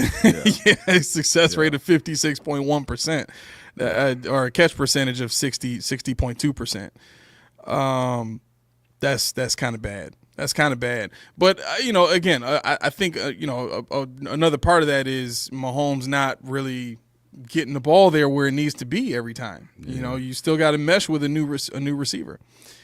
DeCanio9 says, didn't Worthy score 2 touchdowns on the Bills? I think he's talking about week 11. Do you remember that? So I know he scored the rushing touchdown. But even if he did, what was the impact? True. True. You know what I'm Very saying? True. Miguel says Keon missed 4 games this season. 4 games this season and still had comparable yards. Hold up. Oh, yeah. Hold on. Yo, he's got 6 total.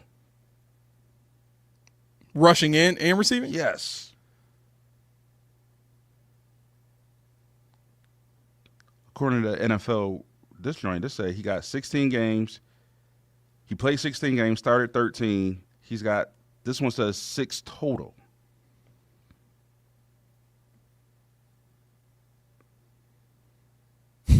Steve Noble says Worthy played all year and Coleman missed games. Coleman is definitely not Worthy. Wished he could.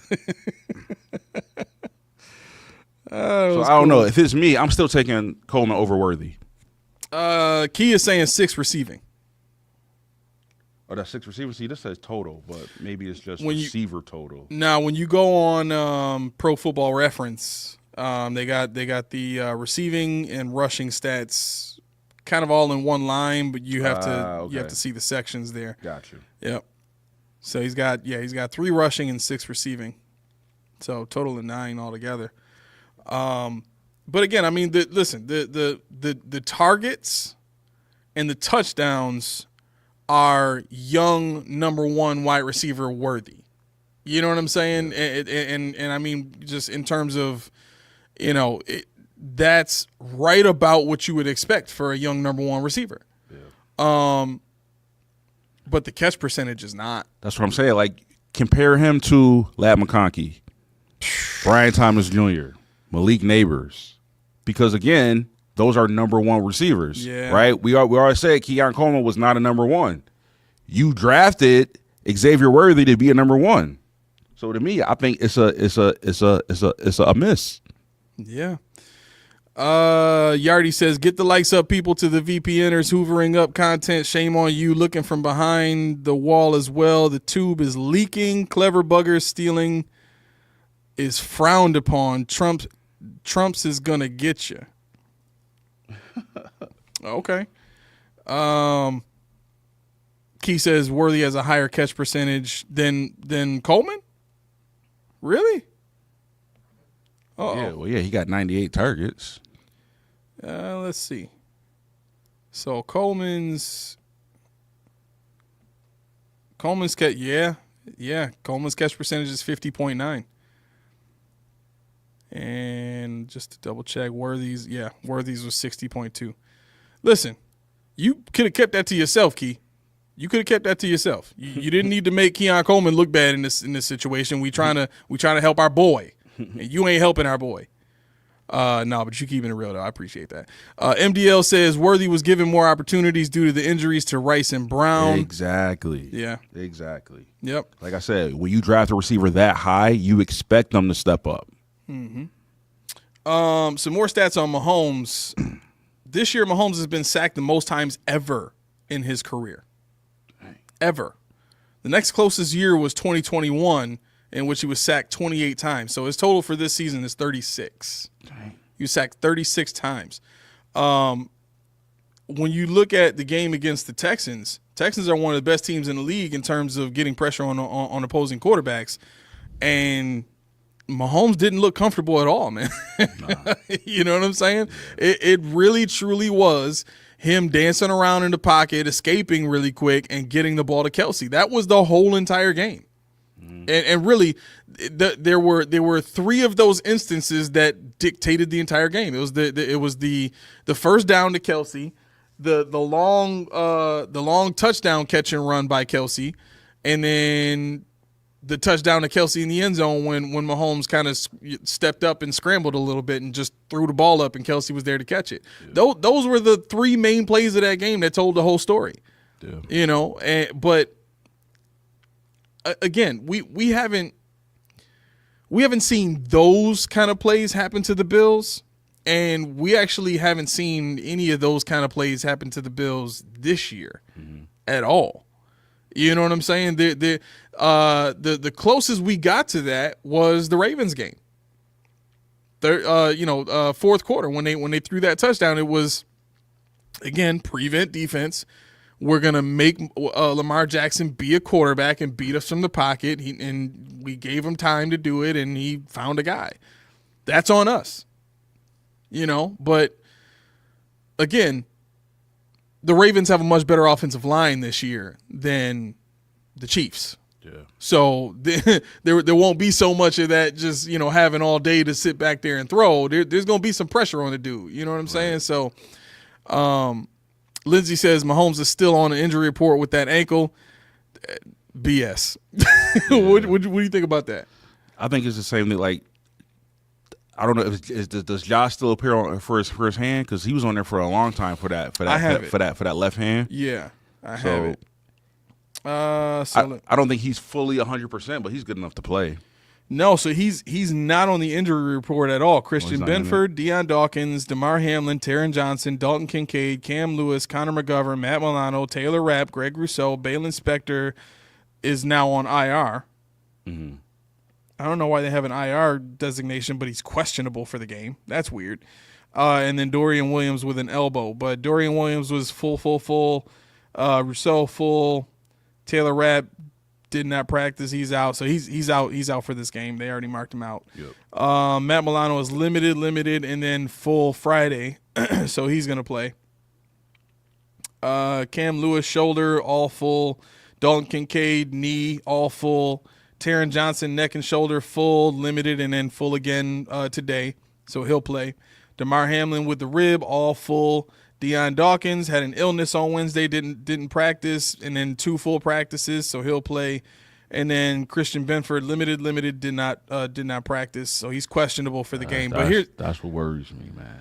Yeah, but I mean, the concussion that he had didn't. And I get that every player is different, but it didn't look nearly as bad as the one Ray Davis took. Yeah. You know what I'm saying? And then you also mentioned that one of these practices he had a personal reason why he was out. I want to say today was the personal reason why. Okay. So, but the problem is if he didn't practice all week, and I don't think they're not going to practice Saturday because they're probably traveling. So do you play a guy who hasn't practiced all week? Yeah. Listen, Sean loves Christian Benford, bro. That's his son. Straight up. Benford playing in this game, man. Baby McDermott. Yeah, man. Okay. Steve Lynn says Spector is practicing with the IR window open. Listen, if we can have him active for this game, I'd be grateful, because that's one more guy that we would have available if somebody got hurt. Mm-hmm. If Milano had to go back out or something like that. I mean, not that I want, like, I don't need Balin Spector out there. Right. You know what I'm saying? But it's good that he's available if somebody goes down. Exactly. Yeah. I like him as a backup option, 100%. Sal says, what quarter will Mahomes' fake injury be? It's funny. We haven't really seen Mahomes have any kind of injuries in games against us, or re-aggravating an injury or anything like that. It's weird. Like, every time we've seen him get an injury, it's against somebody else, and I don't even think he's come into a game against us with any type of like injury. Or any type of slowness to his game because of an injury or nothing like that. Yeah, it's weird. Steve Noble says, if push comes to shove, I would rather Andreessen play than Spector. What you think about that? I like Buffalo Joe. Yeah? I like Buffalo Joe. Like I said, only thing gives me pause is he's a rookie.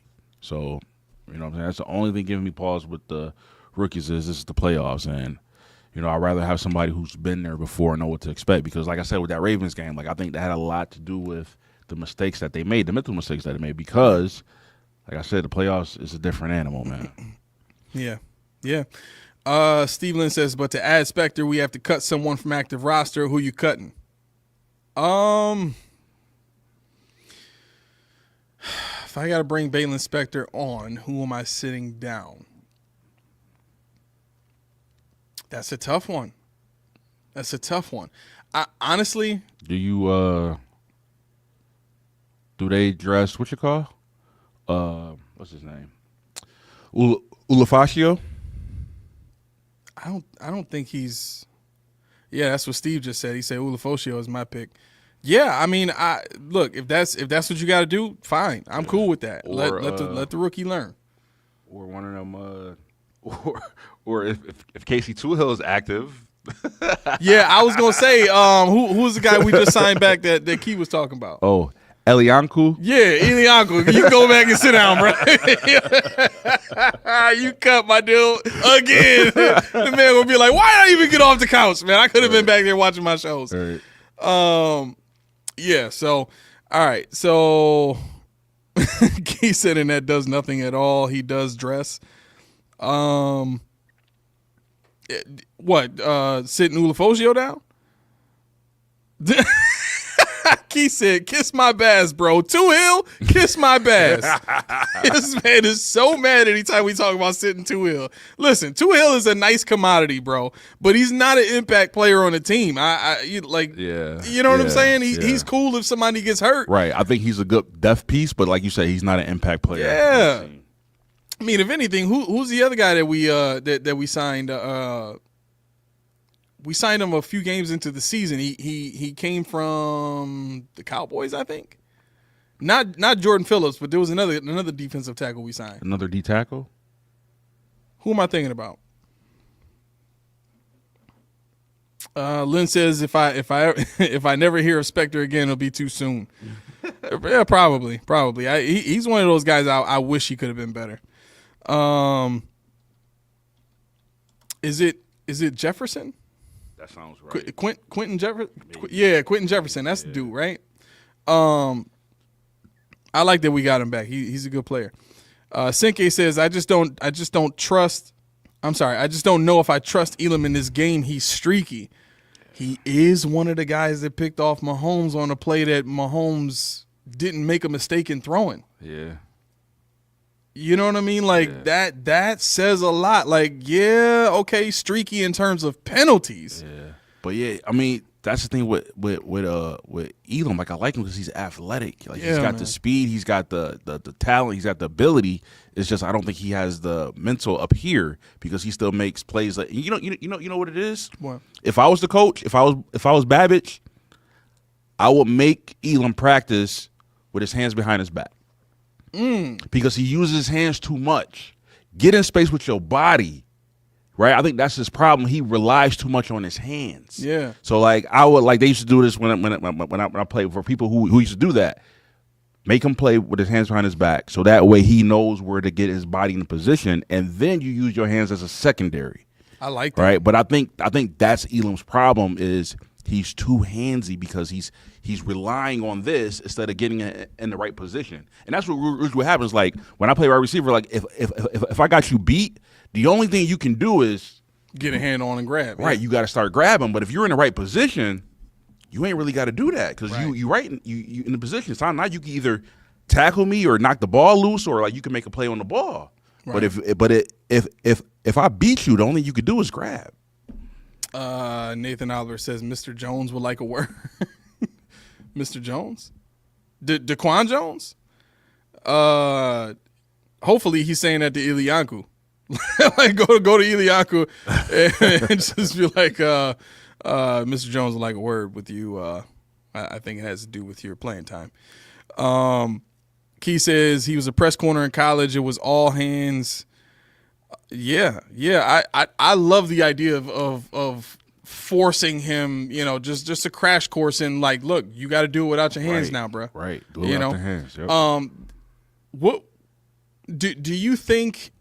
Do you think Elam could ever transition to being a safety like Aaron Williams did? I think it's possible. You think he'd be good at it though? I don't know. I mean, he's definitely not his own guy. You'd have to, right? You know what I'm saying? Right. This is the hard part though. Like playing zone as a whole, from my experience, is easier than playing man. You think so? Well, it depends because in a sense, if you're playing man match, you got to be in the guy's hip pocket. That's true. You have to make split second decisions based on his body language of where he's most likely to go. So you not only have to know the route concepts that you're seeing as the play is unfolding, as you're keeping an eye on a receiver, but you have to have an idea of, based on the route combinations, where he's likely to go if you want to be a great corner in the especially at the NFL level. So for me, sitting in a zone is pretty simple. Basically, you just got, this is my area. Right. From that line to this line, this is my area. So anybody go in my area I think so.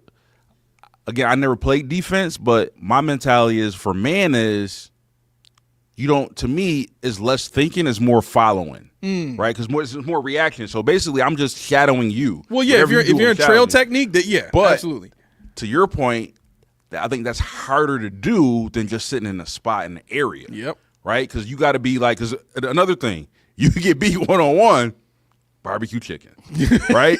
At least in the zone, I'm in the area where I'm supposed to be. You might can make a play on the ball, right? But if you focus on that man, if he lose you, it's over. Yeah, it's over. Case in point, and I know, I know this is a little different, but do you remember my Keon Coleman story about Madden? Nah. Yo, Key remembers this. Matter of fact, June, you remember? You remember watching me get cooked by Keon Coleman? What? What? Yo, Keon Coleman straight double tapped me in the back of the head like 20 times, bro. It was incredible. So you know, in the new Madden, they brought the training camp back, right? Right. And you can do the training camp drills at any time, but they also incorporate those drills into the weekly game plan stuff now. So it's not just you clicking a button and the players go to practice. You don't see them practice, and all of a sudden they come back with points. Yeah. This game, you can go in and pick whatever player you want and then play him in the drills. So I drafted this young corner that I wanted to build up, right? So I'm playing Keon Coleman 1-on-1, and I'm like, it's Keon Coleman. You know what I'm saying? Like, I'm thinking, like, all right, I got this. I'm straight. Yeah. You know, I'm gonna be all right. Bro, when I tell you this man was Jerry Rice on skates, bro, like this dude, it was insane how.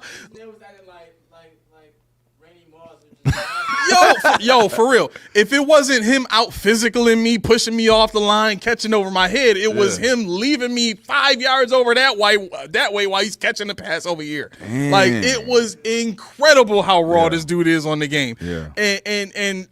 But again, all of that is a representation, and we've seen this stuff on YouTube. We've seen people get shaken like that, and in man coverage. Yep.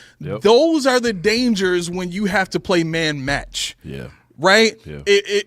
Man press is easier because it allows you to disrupt the timing of the receiver. And from that point on, you can kind of, in a sense, dictate where the receiver can go. Yep. So you could say, if I'm playing press, I could give you the outside or I could give you the inside, but you're not getting both. So I can kind of dictate where I want you to go. Yep. Yeah. Exactly. Yeah. So that to me, that's why what you said is important, though, because if Elam could get to the point where he could play man match without having to press, well, now he's got an extra weapon in his repertoire to use that makes him all the more dangerous. But for a corner like that to come in and listen, I don't know if you remember what you've seen of him playing in zone coverage, but from what I've heard, it's not great. You know what I'm saying? So.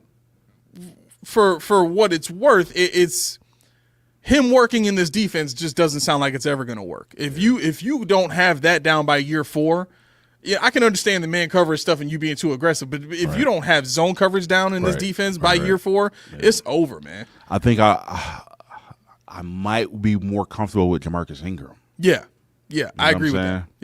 Yep. And here's the other part. Jamarcus Ingram is what, 6'1", 6'2", something like taller, that. He's bigger. Yeah. So.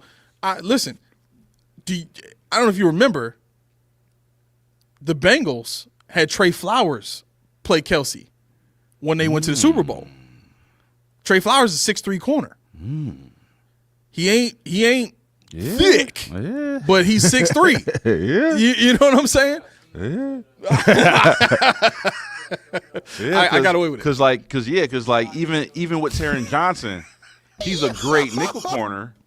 But he's small. Yeah. Right? So, Jamarcus Ingram with that height, that could work. Yeah, that could work. And he don't need to be a speedy guy. He just need to be in Kelsey's face the whole game. Right, because Kelsey's not fast. Right. It's not like he's going to shake him out of his shoes. Right. This is what we do. We up here brainstorming, bringing new stuff to the table. You know what I'm saying? Let us know what you think about all of this, viewers.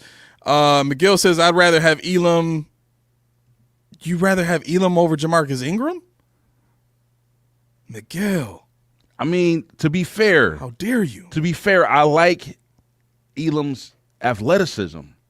Yeah. It's just up here. You know what I'm saying? But if Elam was in the Jaguars defense or on the Broncos or something like that, like Elam on the Broncos would be nasty. Yeah.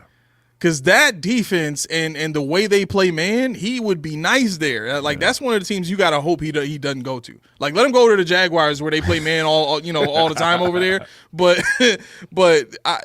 that's tough. That's tough, man.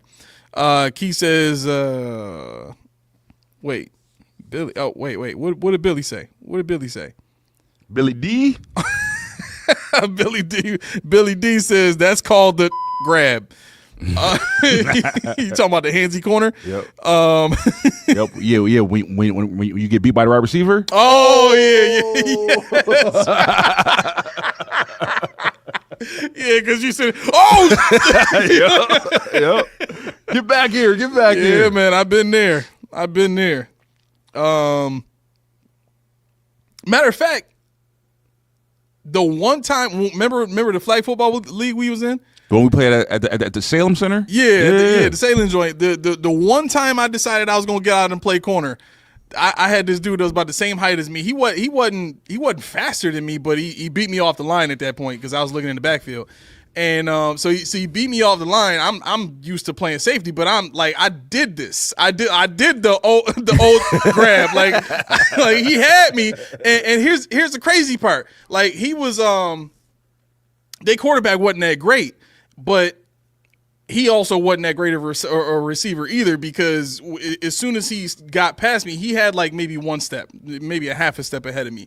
But he turned his body and he had his hands out. I'm like, bro, that's a huge mistake. You telling me where the ball coming? Like, all right, now I got this. Yeah. We good. Yeah. And the ball ended up going on my like I didn't see it. It hit the ground behind me. You know what I'm saying? So the quarterback wasn't able to get the ball to him. Yeah. But that was the last time I let him get past me. Yeah. Like, listen, I don't care what we do from now on. I'm impressed. Yeah. You know what I mean? But yeah, man, like it's a real thing. It's a real thing. The Osh grab.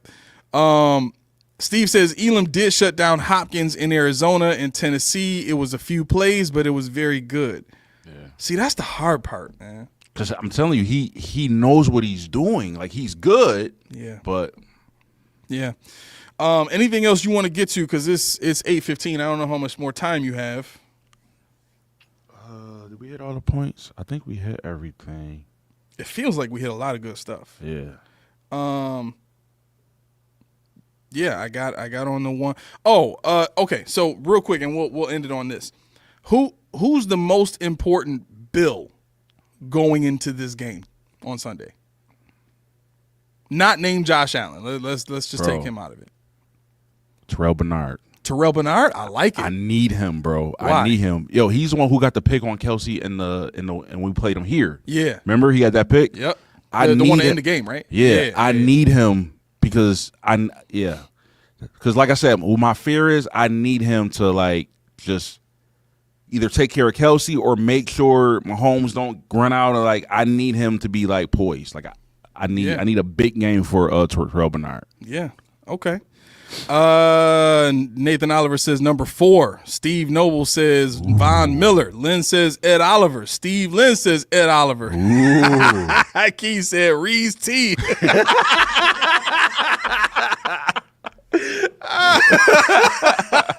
I was gonna get there, daggone it. Leave me alone.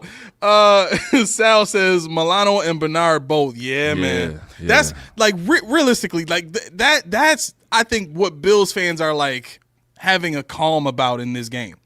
We ain't like, aside from Taylor Rapp, and Taylor Rapp is kind of you know what I mean? Like we ain't missing the big dogs in this game. We got our big guns with us. Yeah. You know what I'm saying? Especially if Bernard, Milano, and Dorian Williams. Oh, come on, bro.